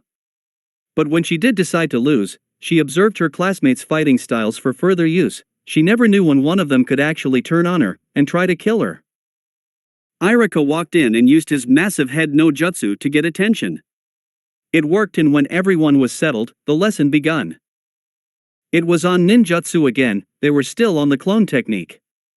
It had been boring because she could have easily made 3 clones and then moved on to another jutsu, but because everyone was struggling, she had to tone down her abilities to fit in. Sasuke, Ino and Sakura had been the first ones to master the clone technique. That was a month ago. The rest of the class were still struggling to finish off their clones, get hair right, eyebrows straight, in some cases, even the right gender. As for Naruto, his was still a smoking pile of uselessness on the floor. Hinata had shyly approached him and said he was putting far too much chakra into it, but no matter how hard Naruto tried, he couldn't control his chakra. Hinata had observed him trying to make a clone, and basically, sizing down his massive chakra to make a clone. Well, it was like filling a shot glass with a hose pipe. Irika called for the class to line up, and somehow Hinata had ended up next to Sasuke. The girls of the class glared at her so furiously, one especially annoyed girl stepped forth and headed in her direction. An angry buzzing sound filled the air, coming from Shino, who was on her other side. Hinata's senses suddenly picked up the million auras becoming stronger. The sound was tremendous, like a swarm of angry bees had invaded the room. The sound hadn't only stopped the girl in her tracks, but made her run back to her friends in fear. The rest of the class were looking around trying to find the source of the buzzing. Only Naruto, Kiba and Sasuke shot looks at Shino. Everyone else was clueless. Hinata wondered why. The girl had obviously been going for a confrontation, so why had Shino interfered? She had said nothing to him, apart from a shy hello and goodbye. Basically, she acknowledged his presence. She never got a verbal answer in return, only a head inclination in her direction. In fact, Hinata had never heard Shino speak in all the time she had known him. Could he speak at all? Her curiosity got the better of her, and she turned to Shino. She summoned the courage and finally said more than pleasantries to him. Well, she whispered it, but still, she said something. As Shino-san? Why did you do that? There was a long pause before he answered back, so long that Hinata doubted he really could speak. You don't deserve to be hassled over a mere coincidence. No one does. He had a smooth, low voice, not at all nasal, which is what Hinata guiltily assumed his voice would be like. Thank you. She got only a nod in response. Hinata had a load more questions. She never saw him at break, even though she was in the trees with Lee and Tenten, and the question that bugged her the most asterisk was the million auras he had, and now the buzzing. Did he have bees with him? Was he a secret beekeeper? Once again, her curiosity won over. Shino-san? Would you like to hang around with me and some others at break? Wait, those weren't the words she was going to say. Her mouth had betrayed her, all she wanted to know how he made the sound. But, she was so curious as to who the boy was, she had asked to get close to him instead. The mysterious boy turned to her, but Hinata couldn't read his eyes through his glasses. How does me being with you benefit you? I have little to offer in conversation. Hinata was stunned. Shino was asking for her motive. She wanted to be his friend and find out about him. Pure, childlike curiosity, plus, he had defended her. But, just because you don't say a lot doesn't mean you don't have anything going for you. What you do say, even though it's not a lot, has a lot of thought behind it.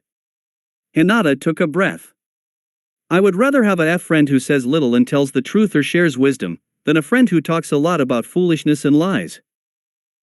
I see, because I say little, I'm less likely to lie. But, how do you know that what I have said is not a very well thought out lie? Hinata was finding it a little hard to keep up with him, he was so intelligent. She knew Shikamaru didn't show it or speak like it, but he was a genius. Shino, on the other hand, showed his brains in his words, his thought process was complicated. The boy thought too much, like her. I would have to trust you not to lie. By what you said earlier, you seem like a good person, Shino-san. Why wouldn't I want to be friends with you? Hinata asked quietly. He didn't answer, but something black crawled across his face. A single bug scuttled up his cheek and into his bushy hair. Hinata smiled shyly at the boy. One of her questions was answered. He kept bugs in his body. The Hyuga clan had been talking about another clan that kept insects in their bodies, the Kikeichu? No, that was the name of the bugs. Aburame. Shino's name was Aburame, why didn't she see it sooner? The million auras suddenly made sense.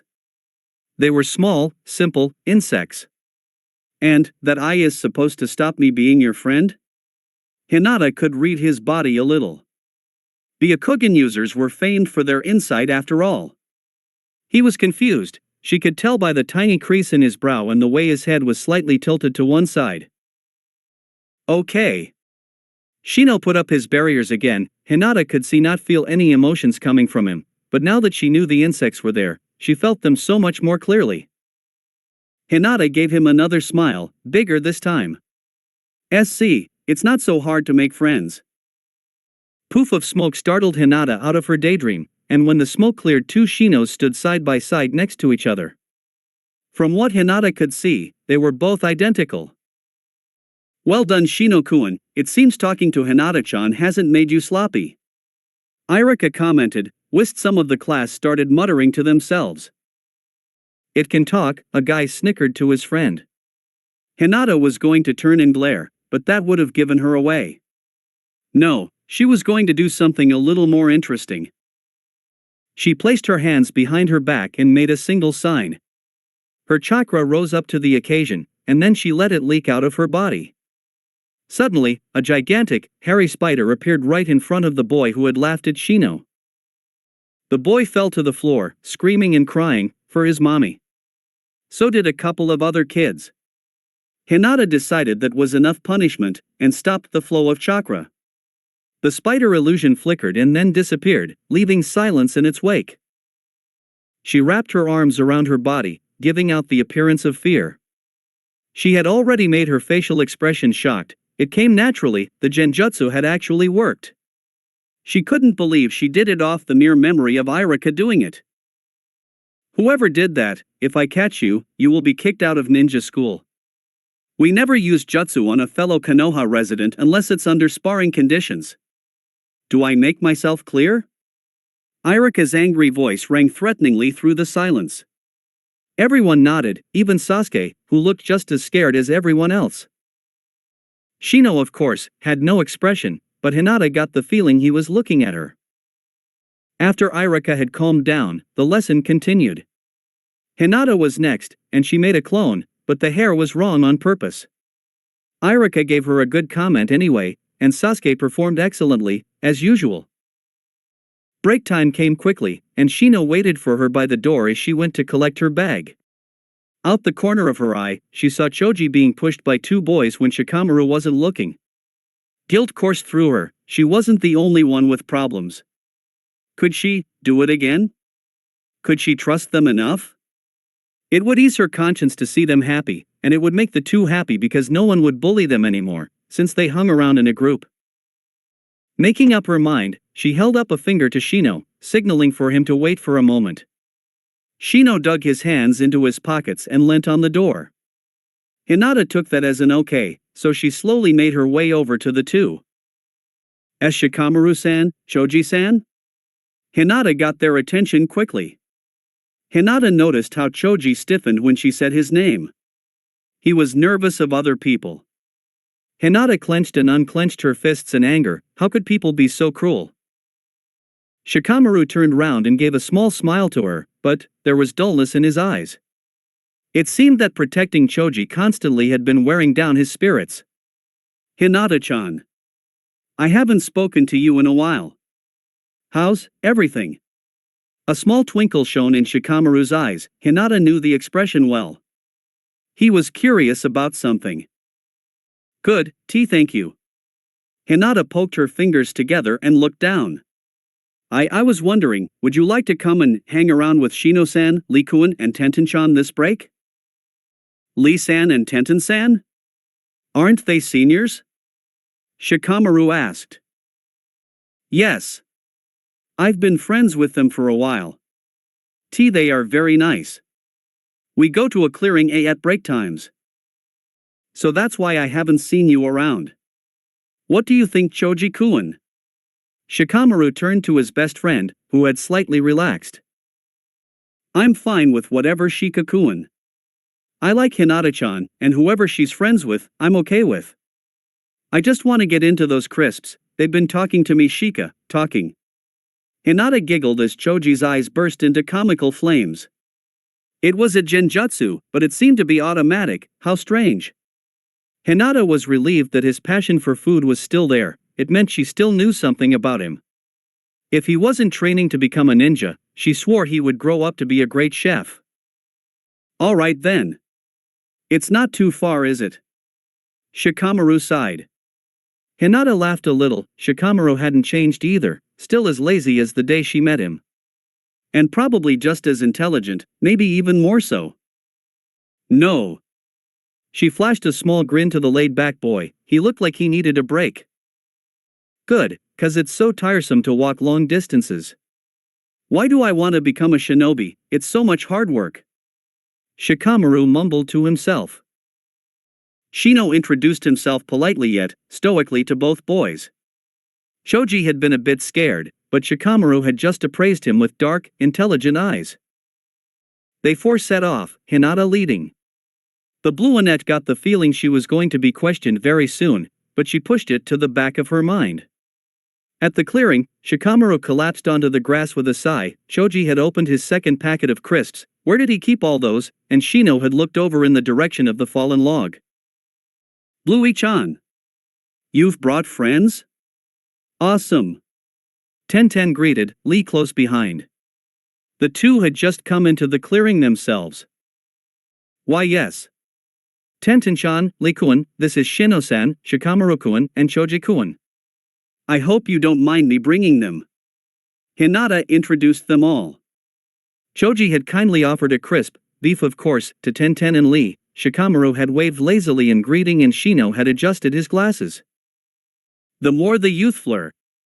Lee shouted happily. Kakama-sama, he's loud sometimes, and is that even a word? Hinata saw Shikamaru and Choji look at her, and she giggled. He's lively. She explained. I see. Shino commented, looking at the bowl-cut senior do some push-ups on his thumbs. It seemed to be a favorite workout of his. So, Bluey-chan, do you want to tell me a bit more about your new friends? Tenten asked, whipping out a kunai knife. Immediately, an angry buzzing filled the air. Shikamaru's shadow started moving and Choji's arms got a little bigger. No. She's a weapons mistress. Hinata shouted frantically, trying to calm her friends down. They must have taken the knife the wrong way. Whoa guys, I like your fighting spirit and all, but I'm not gonna hurt Bluey. Tenten threw the kunai with deadly accuracy into the tree. Sorry Tenten-san, we just saw the knife, and we still remember what happened to Hinata-chan in the gym. Hinata shuddered, Akane. No problem, it's what friends do. Tenten smiled and the air was calm again. Hina-chan, back to my question. Well, Shino-san likes insects, he is very wise and quiet. I think he has a protective streak too. Hinata explained. Correct. Shino said, inspecting the log even more. Shikamaru-kun, he's very laid back, he doesn't like exercise, or anything physical. He's very, very smart, but he doesn't show it. He likes shogi and watching clouds. Shikamaru gave a grunt before lying back down on the floor to watch clouds. The forest clearing had a clear view of the sky. He's like the opposite of Lee-kun, isn't he? Tenten giggled, looking back at Lee who had worked up a shiny sheen of sweat, and then at Shikamaru who looked deeply asleep. Yes. Hinata agreed. It would balance out the group if Shikamaru and the rest stayed. As for Choji-kun, he is the one of the nicest people you will ever meet, as long as you don't steal his food. Hinata giggled at the chomping boy. Alright. Hinata-chan, do you want to begin training then? Tenten asked, getting out another kunai. It landed right next to the first, and Choji clapped politely. Thanks Choji, is it alright if I call you Kun? San is so boring. When Choji nodded, Tenten gave him a big smile and Lee somehow gave his a thumb up, he was now on a single thumb. Training Hinata-chan? Shikamaru inquired, raising his torso so he could see her. Why yes. Hinata replied shyly. Come on then Hina-chan, what do you want to do today? Training options with Lee and Tenten consisted of sparring, weaponry or chakra control. Hinata was getting to near perfect with her weapons, but she didn't show it, and her chakra control was very impressive too. Her reserves needed work on, but her taijutsu needed even more work. She had got some of the new style moves down, but she still needed help. It was so hard, inventing your own style. Sparring. Okay. Tenten got into her stance, it was basic academy style. Her taijutsu was fine, but she concentrated on weapons more than anything else. Hinata was aware that she had an audience when she slipped into her own stance, but she couldn't let it distract her too much. Neither could she show too much. Tenten rushed in first, going for a kick to the hip. Hinata quickly blocked it and then dug her knuckle into one of the pressure points of her foot. Tenten's foot wobbled and then she fell over, groaning. Hina-chan. I don't like it when you do that. Tenten whined, rubbing her foot. Hinata apologized, she might have jabbed a little harder than necessary. Tenten got into her stance again, and Hinata told herself to dodge, not attack. When Tenten rushed in, Hinata merely stepped out of the way. The sparring lesson quickly became a dance of limbs, Tenten striking out to the small figure of Hinata, only for Hinata to move so she hit nothing but thin air. As time went on, Hinata increased the weight of her gravity seal, so she would get tired. Tenten ended the match with a strike that actually hit Hinata, because her seal was so heavy she couldn't move out the way. The hit itself didn't hurt, but her lungs and muscles burned. She put herself out of pain by adjusting her seal once more. Why your dodging is getting way better Hinata-chan, you just need a bit more stamina. I can't say much, I'm beat. Tenten huffed, sitting on the floor. Hinata copied with a loud sigh. I didn't know you could fight like that Hinata-chan. Shikamaru commented. You don't do that in lessons. Well Shikamaru-kun. I get nervous in L lessons, but out here, I feel a little freer. Hinata replied, hoping to the kamis that she hadn't shown too much. Sure, Shikamaru knew a little bit about her and probably Shino too, but Choji hadn't. She had to stop showing herself, but she wanted to train so badly. And she couldn't train acting all week. Fair enough, I suppose. Shikamaru yawned before settling his head back down. Shino then walked over, with something purple settled on his index finger. I like this place, Shino said, bringing up his finger to his eye level. Hinata was correct in thinking it was an insect. Me too, good cloud watching place. Shikamaru agreed. Me three, no one else around. Just us and some crisps. Shoji said around his mouthful of crisps. I like this place because my friends are here. Hinata chipped in, and she got varying smiles from everyone, from Lee's blinding beam to Shino's slight curve of the lips. For the rest of break, the group chatted casually to one another, getting to know each other. For Hinata, it was one of the best breaks she had ever had. She belonged to a big group again. Yes, it was shallow, to want to belong somewhere in a clique, but it gave her security. And it was great to see everyone so happy. Shino, Shoji, Shikamaru and Hinata all walked in together next lesson, and Shoji and Shikamaru followed Shino and Hinata to the back. They seated themselves on the desk next to Hinata's and proceeded to talk in hushed tones. She and Shino just sat in comfortable silence, waiting for Irika to show up. Hinata could see in her peripheral vision that Shino was fidgety. He was moving slightly, and his muscles were unusually tense. If that were anyone else, Hinata wouldn't notice because people sat like that and moved a lot all the time, but Shino was always very still. Something was bothering him. Shino-san? Are you okay? Hinata asked, trying to read his body language to gauge what he was feeling. Why do you hold back, Hinata-san? I know you are hiding something from everyone. Shino suddenly asked quietly. Hinata's blood turned to ice and she struggled to swallow. Of course, you don't have to tell me, you can choose not to answer if you wish. Shino said again, and he started to turn back to the front. I try to fit in. If I show what I can do, I'll be outcast, more than I already am. Hinata explained. It wasn't the full reason, but it was part of it. Have you noticed that the strongest prodigies are pretty much friendless?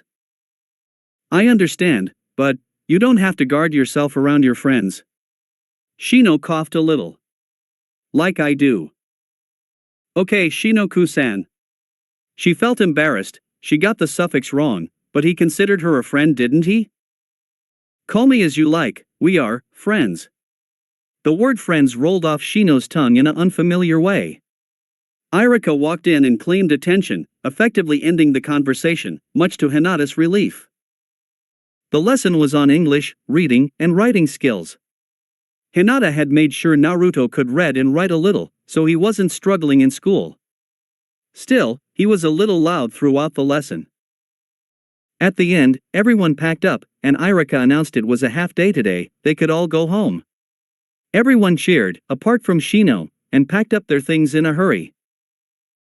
Hinata said her goodbyes to Shino, Shikamaru and Shoji before going the back way through the alleys.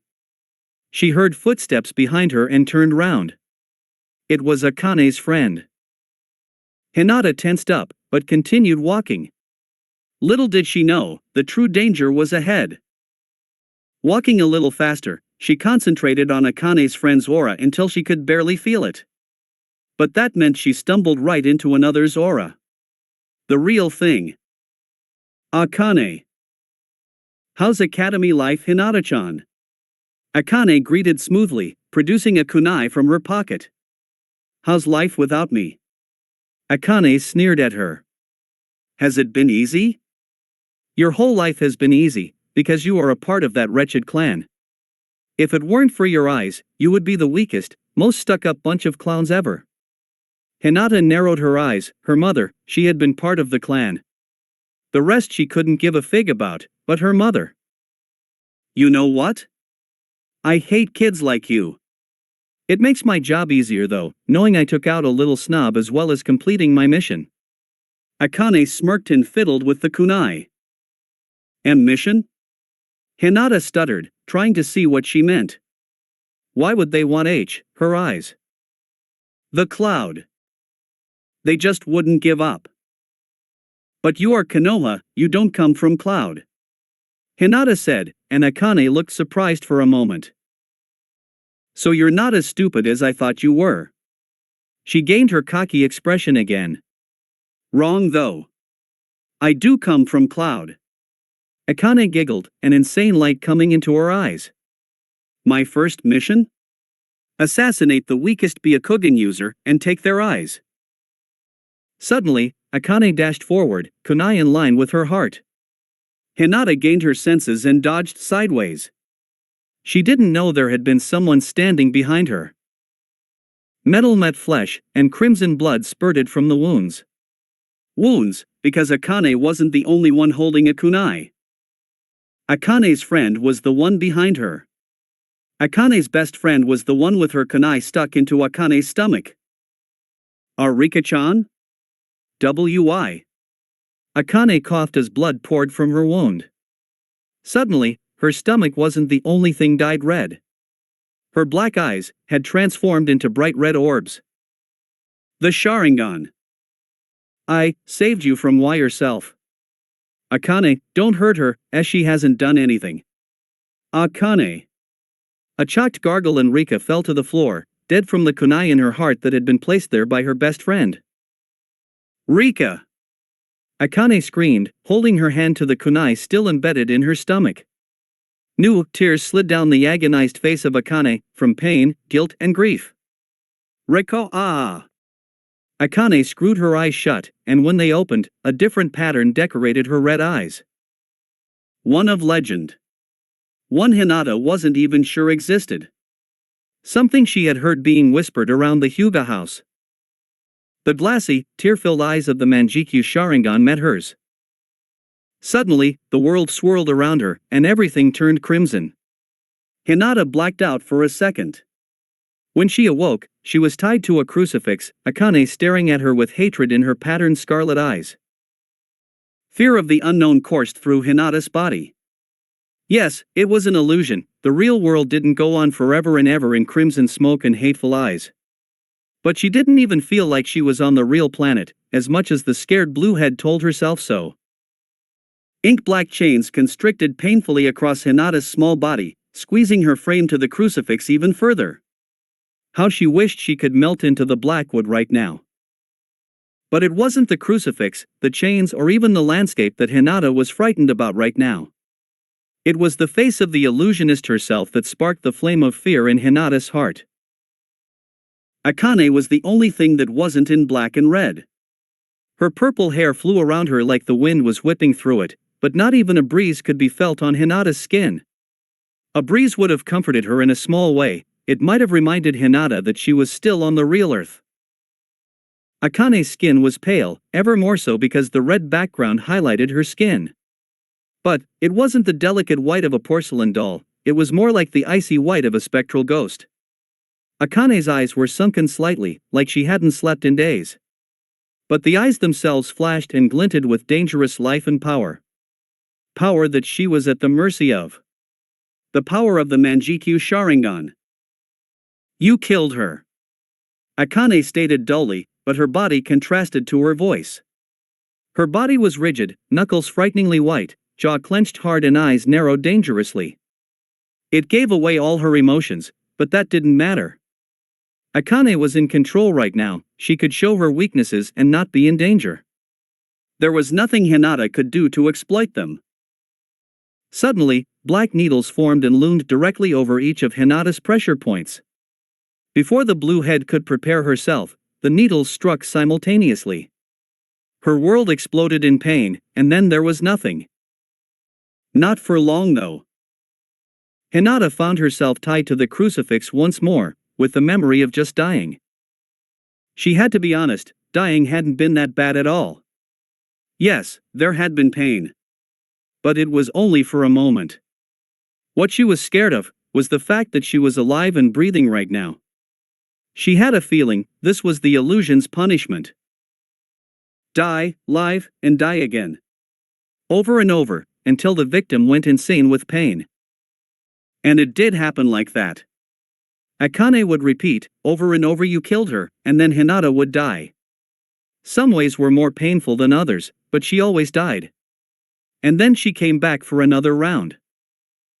By her 67th death, Hinata felt herself losing control of her own mind. She had been stabbed, shot, strangled, decapitated, poured in acid, hung and poisoned, and it had been only 2 hours inside the illusion. She was starting to break from the pain. The beating she had received daily from Hayashi hadn't hurt this much. But she was out of ideas. There was nothing she could do. All the rumors she had heard about the Manjikyu said one thing. Nothing could break it. Not even the Byakugan, which was said to be what the Sharingan evolved from. Something like hope sparked in Hinata's breaking mind. Byakugan. Did she have the Byakugan? Or something different? If it didn't work, she would give up. But for now, she had precious hope. She couldn't make hand signs, she had to rely on her own power, which in truth, was dwindling from the mental trauma she was experiencing. Hinata had to try now, before she couldn't think straight enough to even remember what her plan was. You killed her. Akane muttered, and a black scythe appeared, poised to slice her chained body in half. Now! Hinata screamed at herself. Out loud, she shouted Byakugan. Power rushed to Hinata's own eyes, and suddenly, a bright thread of blue connected Hinata and Akane together. A bead of red was in the middle, but Hinata had no idea what that meant. All she knew was that if she pushed the bead through the thread of chakra, it gravitated towards Akane. Akane snapped out of her sullen daze and watched in fear as the crimson orb came towards her. Hinata felt a faint push back, and by the look of concentration on Akane's face, Akane was fighting for control. But ultimately, Hinata was victorious. Although her mind was in pieces, her chakra was perfectly fine, unlike Akane's who had already spent energy on making the illusion in the first place. The red glowing bead reached Akane. It touched her chest, and the world exploded in white. When everything settled again, the tables were turned dramatically. Suddenly, it was Hinata standing free and unchained in the world of red, and Akane was the one bound tightly to an inky black crucifix. What is this? How did you, Yuri eyes? Akane stuttered, her eyes back to their normal black. Hinata knew her glowing Byakugan was still on, but she feared what would happen if she deactivated it. I didn't kill Rika-san. You did. Hinata stated, and suddenly, a white sword morphed out of the red, its sharp point pointed directly at Akane's heart. And no, please. Akane begged desperately, looking at the sword in something beyond fear. Hinata felt disgusted for many reasons. This girl could happily kill her over and over, see the pain on others' faces as she bullied them, but put her in her victims' places and she broke down like a coward. Secondly, Hinata was horrified that the sword was there, she didn't summon it willingly. She had only felt a little anger, and the illusion responded eagerly. Thirdly, she was close to killing, well, not quite killing, torturing someone else, and there was nothing she could do to stop it. The sword appeared when I was angry, if I calmed down? Hinata closed her eyes and was grateful for the blackness. Wiping Akane's terrified face out of her mind, she thought instead of the mongoose. Hinata felt the corners of her mouth turn upward a little as memories of her summon's antics flashed through her weary mind. When her tension had gone, Hinata opened her eyes and saw, with relief, that the sword had disappeared, unlike the terror on Akane's face. I'll tell you everything, just don't hurt me. Akane begged. Hinata clenched her teeth, and then remembered that Akane was only 6. Like herself. If I am only 6, how's come I can deal with this stuff, and someone else can't? Hinata asked herself sadly. The answer came back almost automatically. Because they haven't been what you've been through. I come from Cloud, and I have been sent on a mission to retrieve the Byakugan. Akane's scared voice pierced through her thoughts. I was chosen specially, because my blood carries the Sharingan gene. Hinata said nothing, she just waited for Akane to carry on. I have the Sharingan gene, because I'm a descendant of the Uchihas. How? Hinata asked. The Uchihas were loyal to Konoha, no one else. It had always been that way. 300 years ago, the Sharingan didn't appear in some members of the clan, even though they had been in near-death situations. Akane narrowed her eyes. Hinata could clearly see anger forming in the black depths. The Hyugas. She spat out the word like it was a foul poison. Mocked the Uchiha, saying they were weak. They said, the Uchiha clan needed pruning, that weak blood was carried in the Sharingan-less members of the clan. Hinata couldn't help feel angry herself, her ex-clan were so arrogant. They had picked on her for not activating the Byakugan. Akane's family had the same situation. So, the Uchihas gathered up the Keki Genki-less of the clan, and banished them from Konoha. The banished members renamed themselves Saito, and they moved to Cloud, holding a grudge against the Uchiha and the Hyuga. And now, you and your clan have come to wreak revenge on us, by stealing my eyes, thus becoming the downfall of the Hyuga. Hinata finished off. Yes. The Cloud found out about the Saito's past, and they tested every single Saito for the Sharingan gene. I was the only one that carried it. So they sent me to Konoha, to kill you and retrieve your eyes. There was a pause. The Cloud told me that if you were stronger than they expected, my Sharingan would come and save me. Oh okay, but what about the Uchiha? Thin, cruel smile stretched across the small girl's face. They will get what's coming to them. All of them. And we didn't have to do a thing. Hinata was sickened, and then a plan flashed in her head. A plan to warn the Uchihas. Plus, she didn't want to do this anymore. Hinata just wanted to go home and forget everything. Akane, her powers, Rika, especially Rika. The girl had died for her. Died for her secret. And now there was another reason why she couldn't show anything. If Konoha knew about me, they would send me on missions like Akane. I am not ready yet. Not ready to kill. I don't know when I will be ready, maybe never. But not now. I've told you everything I can know. Don't. Akane mumbled, not meeting Hinata's eyes. I won't.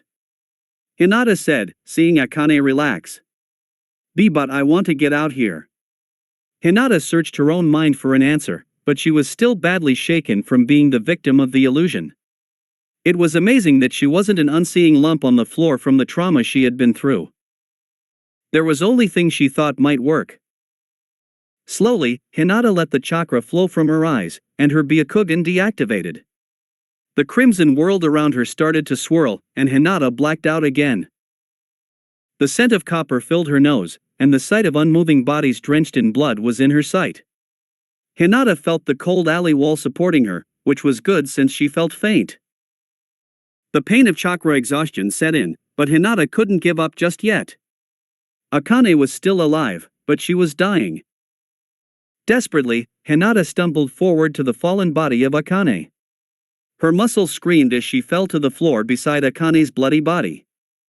Hinata could feel the faint pulse of life in Akane's chakra, but it was weakening all the time.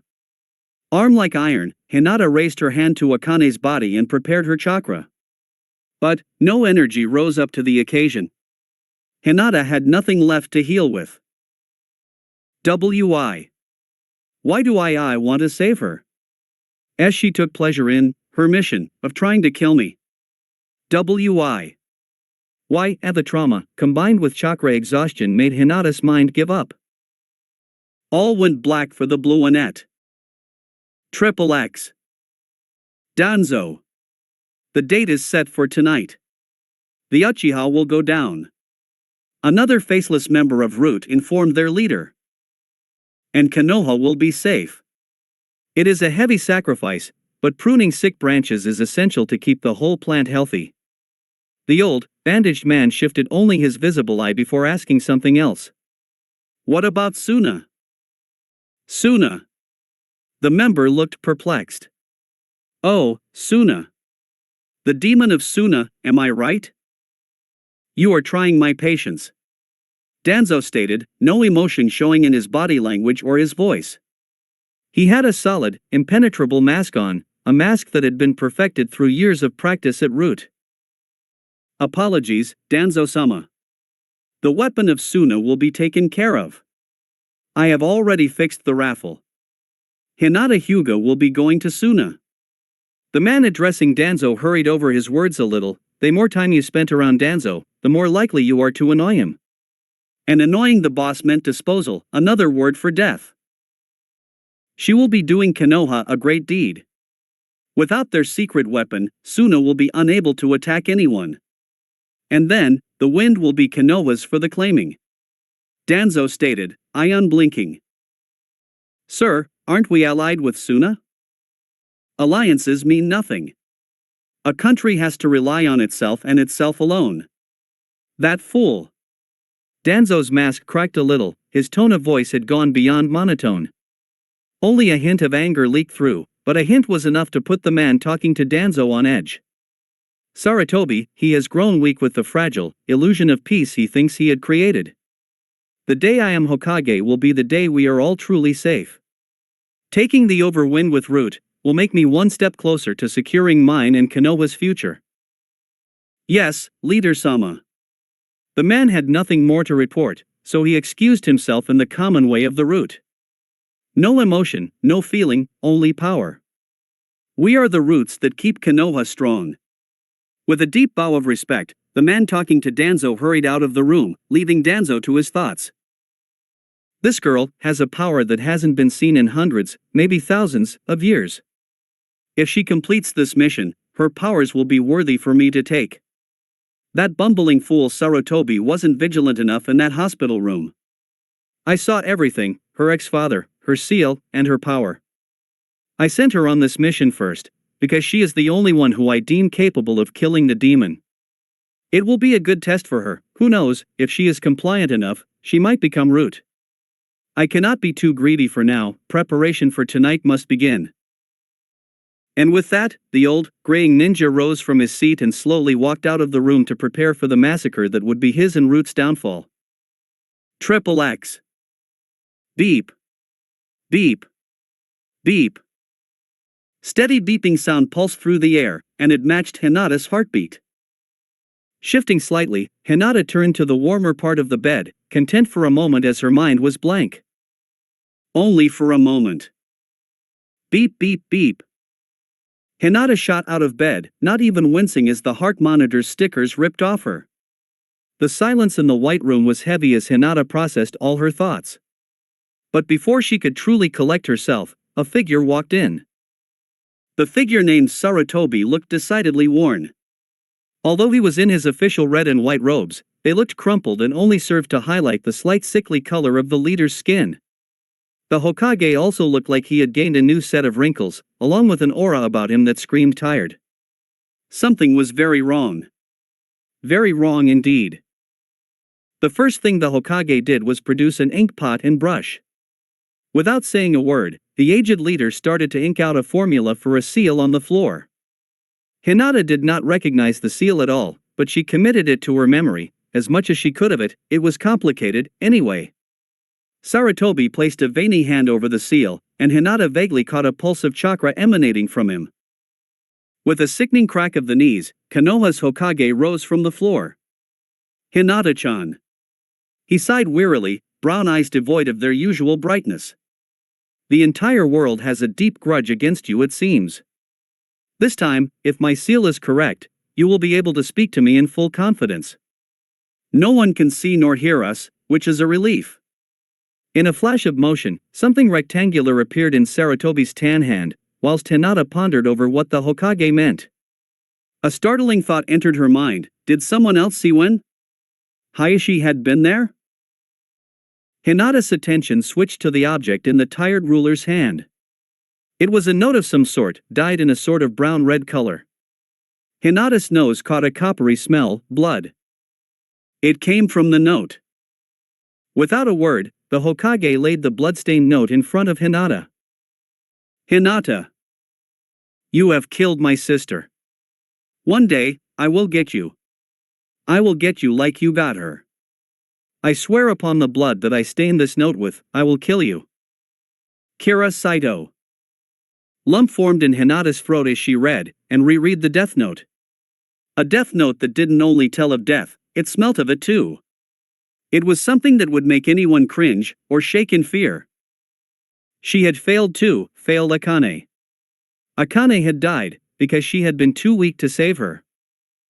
That was left at your apartment, 3 days ago. Right before. The old man swallowed heavily. Right before the Uchiha massacre and the Saito massacre. No. I failed. Hinata whispered, remembering Akane's words. They will get what's coming to them. All of them. It had happened already. Not just to the Uchiha, to Akane's family. All but Kira, the one with the biggest vendetta against her. Kira, who was after her right now, getting stronger right now, preparing for the day he killed her. Failed Hinata-chan? Nothing was your fault. Well, nothing that I know of anyway. The withered old man sat down on the edge of Hinata's hospital bed. Hinata caught a whisper of a groan escape her leader's lips. He must be truly worn. Please, shed some light for me, Hinata-chan. Tell me what happened to you. I have many deaths on my hands. The Hokage sighed deeply, before straightening out. Hinata took a deep breath, and for a moment, she considered lying. But thoughts of dishonesty were soon shattered, too much blood was spilt. The truth might be able to bring peace. Akane-san, she followed me home after school. She had been expelled for hurting me. She confronted me in the alleyway, and she tried to attack me with a kunai. Hinata swallowed and accepted the guilt that washed over her. I dodged, but Akane's best friend Rika-san was behind me. As she was going to defend me. Take your time. I can understand why you are upset. I don't want to stress you out.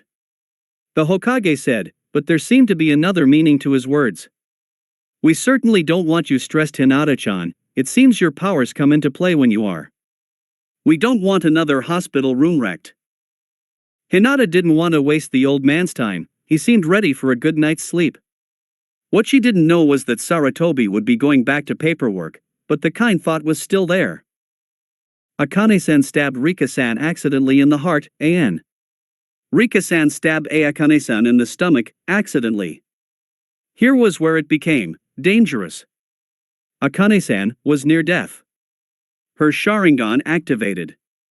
A sharp intake of breath was heard from the Hokage. And because Akane-san had killed Rika-san, her Manjikyu awakened T2.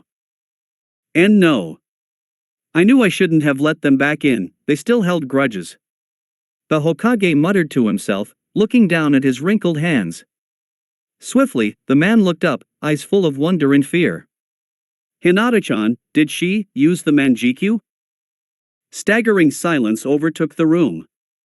There were no birds chirping, no voices of nurses, no wind shaking the trees. The whole world held its breath for a moment. Yes. Hinata licked her dry lips. On me. The illusion W world. Hinata-chan, what did she do to you? The Hokage whispered, his chocolate eyes full of dark guilt. Could have stopped this, if only. I wasn't so trusting. I have become lax with peace. As she killed me. 6 to 67 times. Hinata whispered, and then the Hokage frowned. 67? If you were in there for 3 days. The Hokage caught the look on Hinata's face and stopped speaking. I wasn't in there for 3 days. I got out. A truly shocked expression came onto the Hokage's face. Hinata had heard of the nickname Saratobi had. He was named the Professor, due to the fact that he knew pretty much anything about the shinobi world. You don't have Shinsina Byakugan. The Hokage breathed, staring at Hinata in the eyes. Hayashi had only taught her some words of the old language * because they had to pray at mealtimes. Hinata was pretty sure. Shinsina meant holy. Holy Byakugan ***. Shinsina, is that what my Byakugan is? Hinata asked quietly, excitement bubbling in the pit of her stomach. Did the Hokage have answers? It has many names. It is rarer than the Manjikyu. It's so rare, it's said not to exist. The only reason I know of it is because the Hyugas themselves told me a legend about their clan. Even the Hyuga believe it doesn't exist, they just said it was an old story. How did you obtain it? I. When my friends and I were kidnapped, my Byakugan activated. I made the Genjutsu R rebound on the caster. Hinata flinched at the resurfacing memory. It was painful for two reasons: 1, she had been kidnapped. 2, the old gang had been together. Incredible. It activated at a time of need. The Hokage continued to look odd, but then his businesslike work face came on. Hinata-chan, you must not tell anyone about your power. The rarest Byakugan, even rarer than the Rinnegan. No, you don't know about that yet. The Hokage's face was set in a grim, serious mask as he continued. Back to the matter at hand, imagine who would go after you for that power? Rookie kidnappers would be the least of your problems. Orochimaru. Danzo. Not to mention the rest of the world, and then some. Who else knows? And no one but Shikamaru-kun, you and me. Hinata assured, looking at the flustered Hokage. It was slightly frightening to see her leader lose composure in this way. The Nara boy will say nothing, he's got an incredible brain, just like the rest of his clan. The Hokage scratched thoughtfully at his unkempt beard, which showed that he hadn't cared much for his appearance over the last 3 days. But Hinata couldn't find fault with him. The Hokage had been dealing with massacres over 3 days, he was handling himself well. As for myself, I give you my complete, unwavering word, this information will not leave this room. I also promise to shed some light on your power, but an incredible amount of digging will need to be done. But with the current issues Konoha is facing, some things will need to be delayed. This means I will not be able to educate you in your abilities for quite some time, I'm afraid. Rush of excitement washed over Hinata, and it settled as a hot feeling in her stomach. And new knowledge, answers to my questions. I understand, Hokage Gigi. Hinata remembered to add the suffix the old man preferred to the end of his name, and had managed to get the Hokage to smile a little, probably for the first time in days. Seeing just a little bit of tension dissipate from the man in front of her made Hinata very happy, but then everything that happened crashed on her again. The alleyway, and all the violent memories it held. Akane, and all she had done, the price of her actions was her own life. Rika, the defender, whose morals and kindness only resulted in her slaughter, by her best friend no less. Hinata's own torture, not just physically in the illusion, but mentally now because she had failed in saving Akane and her family, and the Uchihas. And now, to add to the list was another pressure to get stronger: Kira was coming after her. Not only that, she really would have to be vigilant and train it in secret, otherwise even more people, stronger, powerful people, would come after her. So it would be inhuman if Hinata didn't cry with all the guilt and remorse on her conscience. So cry she did. Hinata let warm tears fall. She didn't wipe them away when they became cold halfway down her cheek, she didn't move at all. The Hokage embraced her small body, and while she took the comfort gratefully, she made no move to return the hug. Hinata-chan, we'll have this mess sorted out soon, I give you my word. Please, do not blame yourself for anything that has happened, it was entirely out of your control. If anything, the fault is mine, because I let the Saito back in. Quietness descended over the hospital room. It would have been silence were it not for the breaths of the two people in there. Both people had their different thoughts, but they both had something in common. They were both in remorse. After some time, a ninja with spiky black hair and dark eyes walked in, not commenting on the position the Hokage was in with the child. The ninja scratched his bandaged nose before rubbing his eyes in a weary way. Hokage-sama, Uchiha Sasuke has been caught trying to leave the village again. This time, I knocked him out, he is currently in hospital. The spiky-haired ninja sighed. The council are reprimanding me for harming the last Uchiha. Kotetsu-san, thank you for retrieving Sasuke-kun. As for your reprimand, well, I am the leader of this village and it is treason for the council to reprimand or command my ninja to do anything without my explicit consent. They should know this, after what has happened recently. Gently, the elder of the room let go of Hinata. I will talk to them myself. As for Sasuke-kun, did he try to escape for the same reason as last time? Yes. He is still after his brother. Kotetsu said, body just betraying the slightest hint of unease. Thank you, Kotetsu-san. Dismissed. Sarutobi dismissed the man with a wave of the hand. All throughout this conversation, Hinata had been thinking deeply. Many things had shocked her. For one, two Uchihas were still alive. Her own classmate and his brother. What puzzled Hinata was why Sasuke was trying to leave the village to go after his brother. The way Kotetsu had said it led Hinata to believe Sasuke was going after his brother in a bad way. But for what reason would Sasuke want to harm his brother, the only family he has left? Another thing that intrigued her was the fact the council had called Sasuke the last Uchiha when his brother was alive. Did that mean Sasuke's brother was dying, or is he not considered to be of worth to Konoha anymore? So many questions sprang up in Hinata's mind, but she was forced to stop thinking when the Hokage spoke again. Hinata-chan, I know that last conversation confused you. The Hokage's eyes narrowed. Sasuke-kun was the only survivor of the massacre. His brother, Itachi, well, he was the one who massacred. Hinata felt her eyes widen in surprise, so much so it hurt.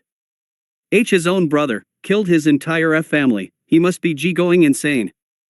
Itachi has left the village as a dangerous missing need and a traitor. Suddenly, Hinata caught the sounds of thumping and shouting coming from somewhere outside the room. It seems Sasuke-kun is up and about. I will be in touch with you, Hinata-chan, when I have information for you. For now, keep quiet and do well at school. The Hokage stood from her bedside, and Hinata missed the warmth the old man had radiated. Do me a favor, visit Naruto-kun, Shikamaru-kun, Lee-kun, Tenten-chan, Shino-kun and Choji-kun soon. They have been here almost every spare hour waiting for you to wake up. Happiness along with gratitude rushed through Hinata. She was grateful she had friends, especially ones that cared. It would make her so happy to see them all again. It seemed like an age since she last saw all their happy, smiling faces. Particularly loud thump caused the Hokage to rush out of Hinata's hospital room in a flurry of white robes, leaving the girl to think alone. However, her thought process was distracted by the increasing noise outside of her room, so she got dressed quickly and ignored the curiosity stirring up inside her. As much as she wanted to see exactly what was happening with Sasuke, she feared what the look on his face might be. She had seen enough fury on people's faces over the past couple of days.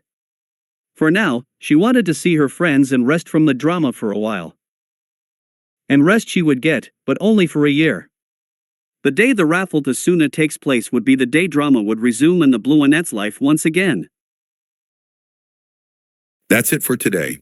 Remember to show your support to the creator of this story if you enjoyed it. If you would like more parts of the story to be uploaded, leave a comment and subscribe to get notified when the story continues. Bye-bye for now, and I hope that you all have a wonderful rest of your day.